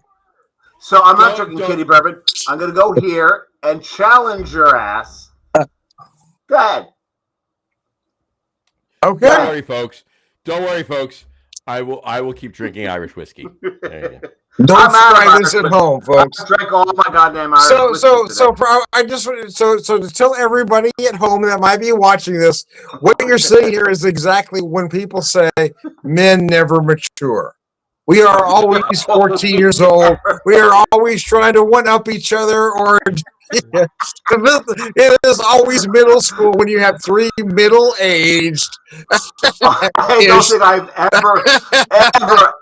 ever agreed with Tom Moore on any goddamn point he's ever made in his life. Right now. To that comment, sláinte. There you go.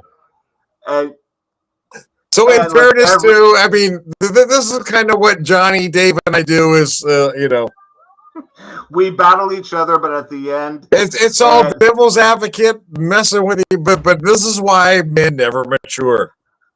And at the end, we will beat the fuck out of each other. We will blacken each other's eyes. But at the end of the day, I love you, man. That's the way. That's what it comes down to. Oh, of course. Look, and I've said this for years to plenty of people. I've said it in high school. I said it in college. I said it to people in. I said it in. If you don't have to go get this. I said to plenty of people in the fire service that I was in, and every walk of connections that I'm in. But if you're busting each other's balls, you'll love each other. Yeah. If you don't like each other, you're ignoring each other. Yeah, see, that's exactly right. Yeah. Yep. So. And based on how much we bust each other, there's a lot of love in this room. This is a burning romance. There's a lot of love in this room, man. I love you, man. That's a lot. Oh God, this is one of my favorite rides right here. This High West double rye. High West puts out a more expensive rye. Don't waste your money. Get this one. The double rye is better than the. Oh, no! I agree. I could not agree more, David. That double rye. Spend a couple dollars more and get the double rye. That is a great product. You are absolutely right. The high rye is good, but the double rye spend a couple dollars more, get the double rye. You got it. Yeah. So No, yeah, no, I love that product. No. They've got a rye that's more expensive than double rye. Don't spend that money. No, the double rye. So that product is that's my good, neat, point. just how you drank it, but it makes a beautiful Manhattan. I've not put this in Manhattan yet because I enjoy drinking this neat so much. It is. No, I'm not disagreeing. It is perfect, but it does make a nice. I know he's right. I know he's right.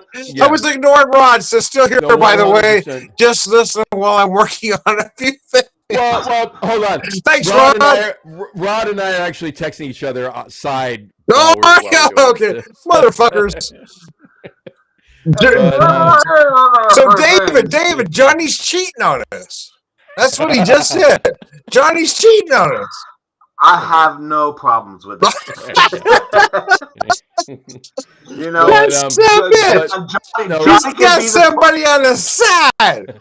Well, you know, Johnny can be the polecat that he is. That little bastard. So, here we are trying to have an honest conversation, and he's got someone on the side. I'm in both. I'm multitasking. It's out there. He's being honest about it. So, hey, be that. Well, now they got caught. He's been. No, but hold on. So he's being honest after he got caught. He got caught. I admitted it. You didn't know that I was saying it. We discovered it. He did. He told us. So that being said, though, yeah, Dave, baby, you caught me cheating, but now I'm telling you about it. Back for a second, Dave. Seriously, I've done it. It's fantastic. Make a rye Manhattan with double. Yes, it is. It really is. Yeah. So you're saying, don't kill this bottle tonight. Don't kill the bottle tonight. Make a rye Manhattan with at least. Don't go ahead and kill it, Dave. Get at least one rye Manhattan out of that. Oh yeah. You really do. Yeah. Are you challenging me to make a Manhattan tonight? No, you don't have to do it tonight. You don't have to do it tonight. I'm just saying, you can. At some point before that bottle's killed, make a rye Manhattan with that whiskey. I could do it tonight, but I'd wind up cleaning far more of the apartment than I originally intended. So basically, harken back to the Big Beer show before New Year's Eve, basically. No. I'm talking about just the making of the Manhattan would create so much of a disaster. Right. I got you. I'm not talking about becoming best buddies with the toilet over there. So just in case, I'm not throwing down the gauntlet or anything because we've been talking almost 2 hours, so I figure we're probably close to done. But anyway, just for the record, I just tossed Rod J the link in case he wants to jump on with you, nitwits. Did you put up his last comment because it's fucking hilarious? Put up his last comment.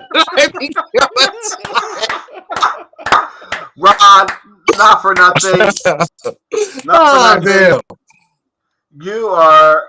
By the way, Rod, I sang at the time. Johnny made you a side piece, Rod. We were all having a conversation. Johnny made you a side. Johnny, no. It was all Johnny making you a side piece, man. But he is. He's a legit side piece. This conversation got off the rails real fast. I'm busy plotting out shows here, is what I'm doing. This conversation went off the rails real quick. But with Rod J, anybody who would go that way in the direction you want, he's a legitimate side piece. I'm just saying. Any side piece that can get me some Cincinnati chili, I'm fine with. There you go. So chili with cinnamon and served over pasta is not chili. Stop. No. It's not chili, Dave. It's not chili. It's Cincinnati chili. There's a difference. There's chili and there's Cincinnati chili. Okay, I'll because Cincinnati chili really isn't chili. I'm not even sure what it is, to be honest with you. But it ain't chili. I make chili. You know that, Dave. I make 3 or 4 or 5 different chilies. I know. Yeah.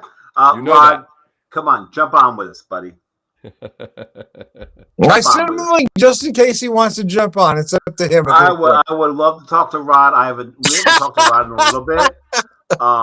Cincinnati chili. Oh yeah. Well, so my wife and I did hit a Skyline chili while we were in Columbus last year, and we just didn't like it at all. So it's a chili variant. Okay. Rod's 100% Yeah, like, right. yeah, It's a chili chili variant. variant. It's a chili variant. It's chili adjacent. So what we It's did is chili- we it's took chili actual adjacent chili is and we what it is. decided that we didn't like chili, so we turned it into something else. Come on, Rod. Click on the link. Join us here. We're having a blast. We know you have a blast every goddamn night because that's who you are. Come on, join us, buddy. There you go. Oh, now you're trying to shame the poor guy. You with the wrong word. You should feel flattered. Rod, you're a brilliant beer guy. You know your beer. You know your whiskey. You want to jump on, but don't listen to Dave. He's trying to shame you. Thanks for the link. I'm actually typing away here. Anyway, typing away emails. Anyway, here's other stuff going on. I respect that. That poor bastard wants nothing to do with you, David. He's busy. He's working. He's working. We're his entertainment while he's working. So there. So that's important too. That's important too. So Tom just said that Rod hates me. Okay, I can live with that. Rod said, yeah, and Rod also said, just put up the comment too. The next one, he said, "I had to grow into the chili. My mother still hates it." So here's the thing. I'm going to Cincinnati next year. Next year. I'm going to Cincinnati later this year, so we'll try it again. But my the Skyline in Columbus wasn't great. Skyline Chili's okay. Go to Camp Washington. Camp Washington, I actually like. I'll try it again, but I actually like better than Skyline. But I will say so. On that, I enjoy Camp Washington better than Skyline. So, but see, yeah, sometimes local things grow on you. I'm still sitting here trying to figure out because Tom just basically said that Rod hates me. No, we didn't. That's what I'm getting out of this, and no, he didn't. Hurts a little. Gotta admit. You know what's going to ease the pain, Dave? David, I apologize. Sometimes I go too far. If that's what I said, I didn't mean it. I was just kind of making a thing. I apologize. I went too far, man. I went too far. You know what's going to ease the pain, Dave? A shot of Malort. Yes, you need to let me know. There we go. I went too far, David. I didn't mean to insinuate that. I went too far. I'm just joking. You know that, Tom. I never take anything seriously. We just had this conversation 10 minutes ago. If you're not busting each other's chops, you don't love each other. There it is. There it is. There's a lot of love in this room. I take nothing seriously. There you go. And I know that Rod J doesn't actually hate me, does he? He doesn't. No, he should have. And you might be able to find that out personally sooner than you think. Let's leave it at that. We'll leave it because Johnny and I, as the Log Room guys, know fair well that we love Rod J. Rod J. Oh yeah, absolutely. He is one of the great craft beer personalities out there. Absolutely adore the guy. If you haven't watched the show that he did this past Tuesday, hell yes, on the tariff. I'm gonna post that comment from Rod. Go watch it. Having Camp Washington for Empress chili. Okay, Empress is good. Empress is good too. Skyline and Gold Star are the top two, but so Rod, just so you know, we're gonna be in. Rod,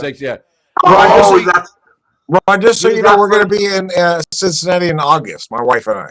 Yeah. But no, this is a great point. Everyone thinks that Pat and Gino's the best cheesesteaks in Philadelphia, which is absolute bullshit. Their cheesesteaks are actually it's garbage. Yeah, there's so many Don't eat that shit. Anyway, there's better cheesesteaks in Jersey than Pat and Gino's. No, that hurts.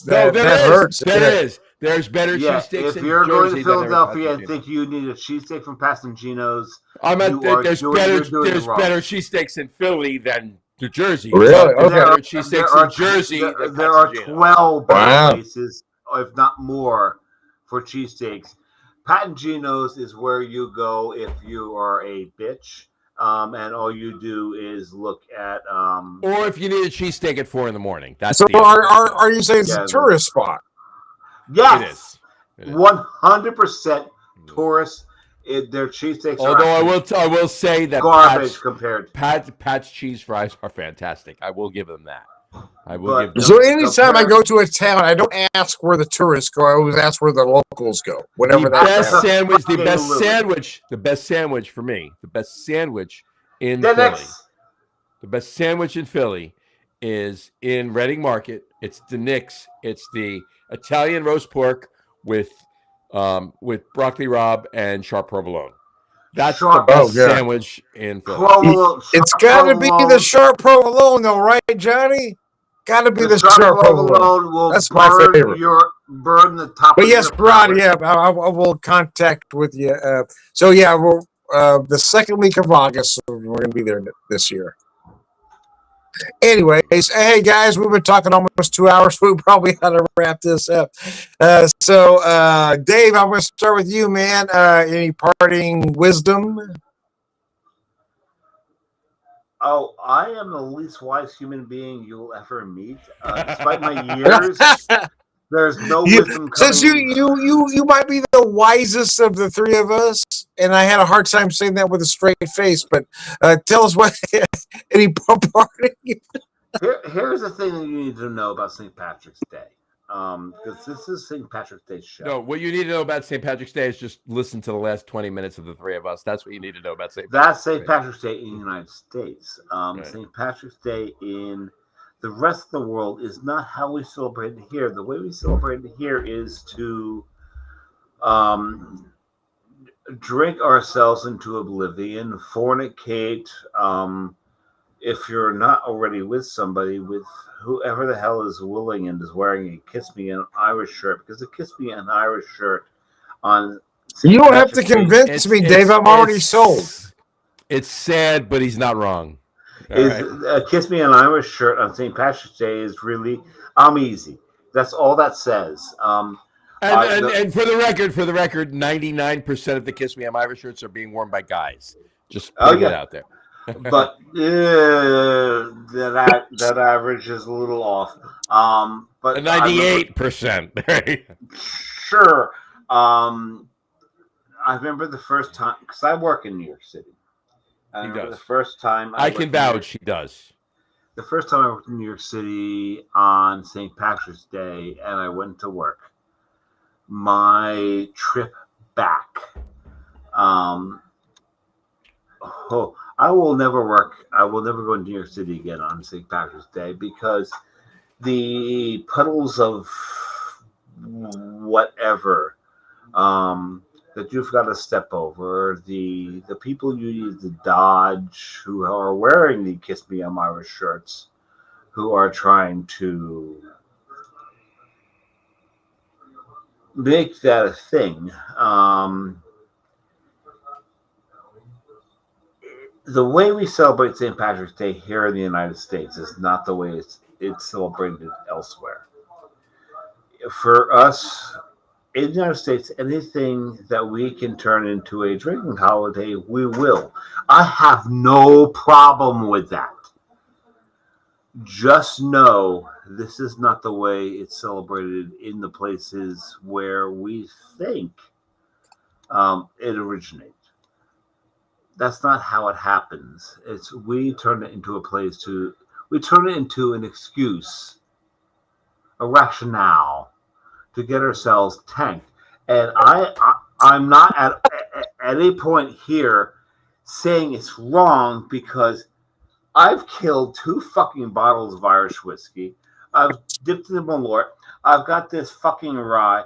I've killed 3 bottles and cans of Guinness. I'm using St. Patrick's Day, which is supposed to be a Catholic religious holiday, as an excuse to get myself tanked off the wall. I am in no place to judge anybody.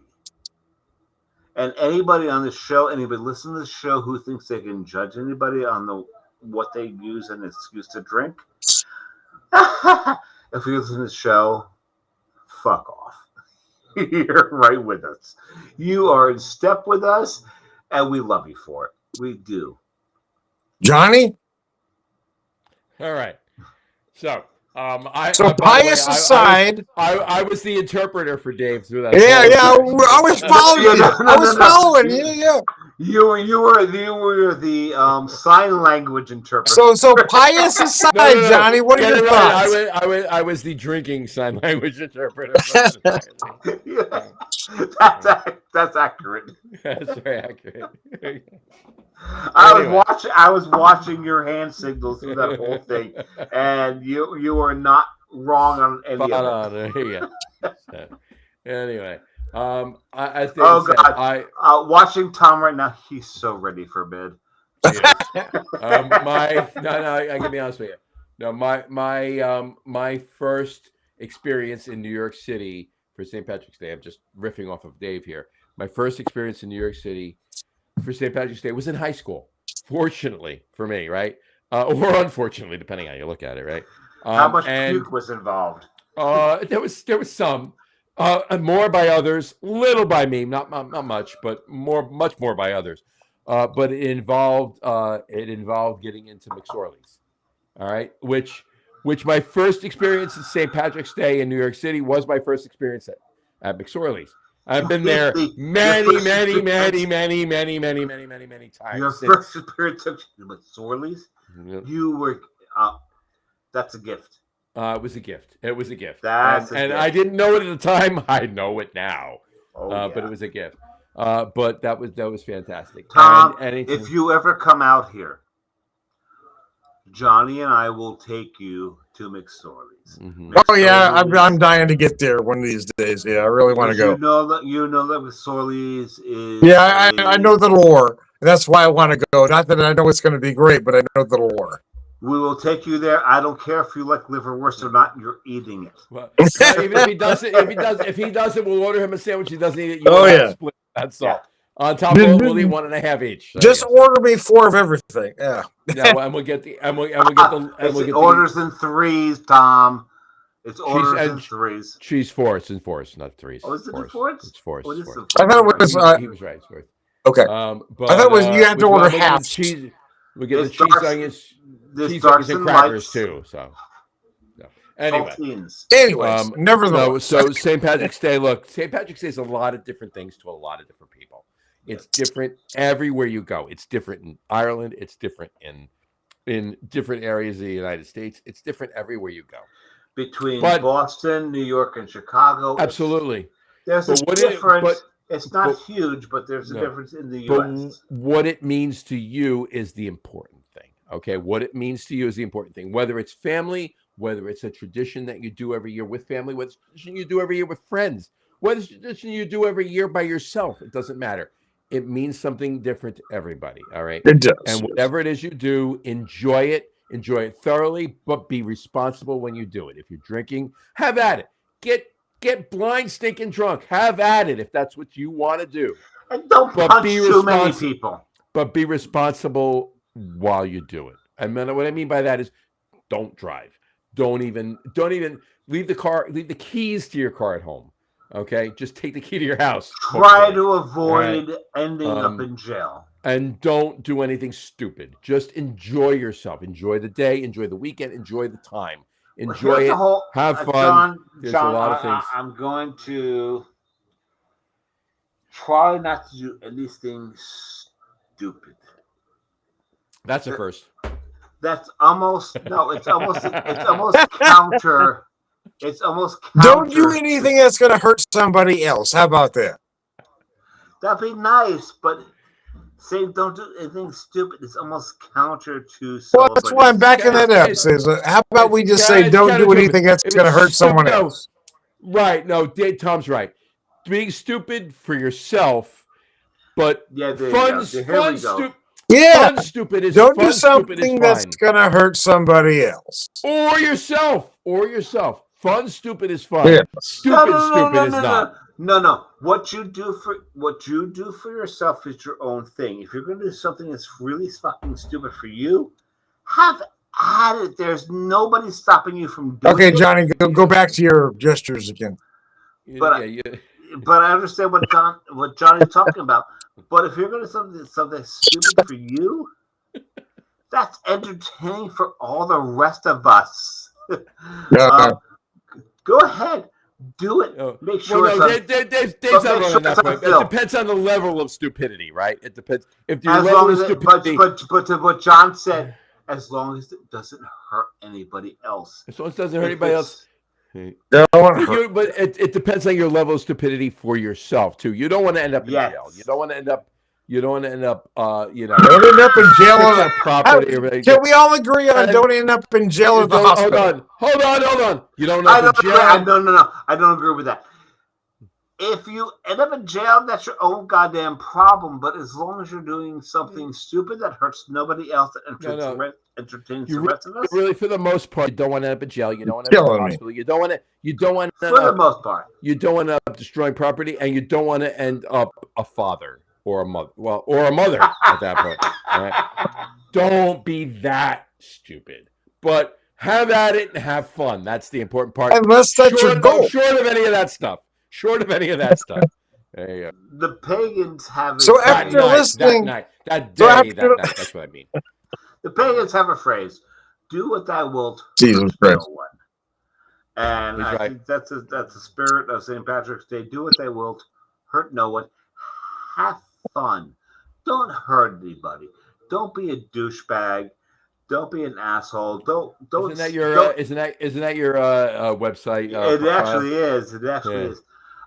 Don't do something so David Frito that you wind up in jail. That's not good for any of us. We don't like that because for those of us who are the immediate contacts, it costs us money. We don't want that. Have fun out there. Just have fun out there. Hurt nobody. And you know what? If the police don't like it, okay, that's fine. Do you say if the police don't like it, that's fine? Is that what you just said? I just said that. Yes, that's fine. Because there's certain things. Depends on what it is. All right. Right. If the police don't like it, you're ending up in jail. So I'm not really sure where you're going here. I'll be honest with you. If it's something that's not a jailable offense, most police, if it's something that's not a jailable offense or not a detainable offense, the police will actually like it. Okay. Well, you don't live in the Midwest. We do not. You're correct. No, we don't. I'm just saying, if you look at a cop wrong here in my neck of the woods, you're going to spend the night in jail. Unless you're a rich white guy. Here's the thing. So you're covered, Tom. That's what you're saying. I'm not a rich white guy. I'm a white guy, but I'm a poor white guy. Not rich. If I look at a cop the wrong way, oh yeah, my wife's paying bail. But here's the thing: in the Northeast where we are, which is, and I'm trying to not be too political here, but we're it's quite liberal here. Political, he said. He's trying to not be too political here. I'm too political. But if you, there are things that there are things you can do here which you can get away in this area. That's folks, not. By the way, folks, this is how a show degrades over time. That's all. So where I'm at, Missouri, most of Missouri is the Midwest, but my little corner of Missouri is the South. So, I mean, we are like John Brown, if you're following me. Your corner, Missouri. We're very John. Wasn't there a song written about John Brown? Yeah. We are very backwoods, ignorant. There's some potsman involved, but Tom's corner of Missouri was. Anyways, I'm going to wrap this up before I get myself in more trouble than I already am. So, just trying to talk about St. Patrick's Day. So, what I want to say about St. Patrick's Day for me. Put Rod's comment up. But before you sign off, hold on. Put Rod's comment up. Yeah. I once got stopped by like 7 police cars in New Jersey when in high school. Remind me to tell you about that story. Oh, yeah, see. Rod, I will remind you to tell us. Hey, Rod, that is exactly what we're talking about. Rod, I will remind you to tell us about that story very soon. This is exactly what we're talking about, where things. This country is disparate. And I have one for you in reply to that. So there you go. Right. But there's things about this country is very disparate, and so we're Rod's talking on a show where you've got Tom Overhill. David C. Sean, and John Flatham. That's the dude down there with Autumn. He's not wrong.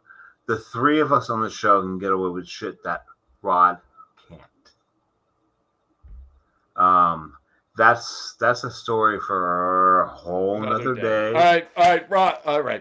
Yeah. Rod, come on and help. No, Tom, wrap up the show. Go for it. Tom, wrap up the show before we St. Patrick's Day. So St. Patrick's Day. A lot of folks want to talk about St. Patrick's Day. I've seen on St. Patrick's Day, you always have those folks that don't like today. So all about people getting drunk and stupid. Why don't they like it? I'm not done. It's all about, but you have those folks that want to talk about that. They will say, "I don't like St. Patrick's Day because it's about folks being drunk and stupid." But St. Patrick's Day isn't about that. I'm stupid at 365. St. Patrick's Day is about family. It's about tradition. If you want to get drunk and stupid, what's on your time? But for me, for my family, we'll talk about it. When my kids when our kids were little, the leprechaun would visit, right? The leprechaun, he would come overnight, kind of like Santa Claus, but the leprechaun's so mischievous, right? So the leprechaun would mess up their room, drop a couple potatoes, leave some chocolate gold coins, but there'd be one treat, right? They do one nice thing, because that's what the leprechaun did. It was like the Darby O'Gill leprechauns, right?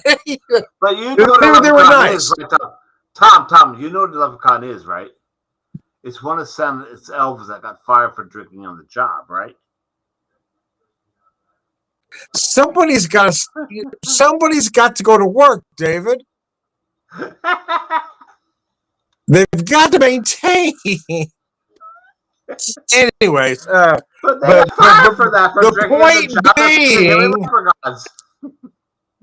the point being is it's about traditions and family. Yes, I like to drink. Obviously, but it was about. I mean, my son and I would spend literally weeks putting the menu together, the things we like to cook. My wife and our kids would put together what sort of bread recipes, what cookies, what things they like to do. So if the holiday is all about getting drunk for you, maybe you need to reevaluate how you feel about the holiday. Maybe you need to reevaluate that in your assessment of the holiday rather than condemn everybody else for how they celebrate it. Because it shouldn't be about just getting drunk. It shouldn't be about just drinking. It should be about celebrating your family and then the traditions you could set for yourselves. For us, it was about the leprechaun visiting. It was about putting the food together. It was about we would do the traditional Irish American corned beef, which is very American. But we would also do one very traditional Irish recipe every year, exactly that way, and then the next year we would do our interpretation of it, because we're not Irish, we're Irish Americans. So rather than condemn folks for having a good time and enjoying the holiday, maybe rethink how you are participating in that holiday. I don't disagree with you, because we do know that in the United States, we celebrate St. Patrick's Day differently than they do at the origin. To the Irish, it's a very Catholic, religious holiday. It's more solemn. It's more solemn, but there's just as much drinking as we do here, because, well, they're fucking Irish. But in the United States, we will take. Wrap it up. But my point being is that, yes, it can be more solemn, but we're not Irish. We're Irish Americans. So let's put our spin on it. But it doesn't have to be just about getting drunk. It doesn't have to be just about getting hammered. But that's what Americans do. We find you're missing the point. But it can't. But it can also be about setting tradition and be about family while you're having a drink and relaxing. It All right, so I'm going to do the outro. Here we go. There you go, Johnny.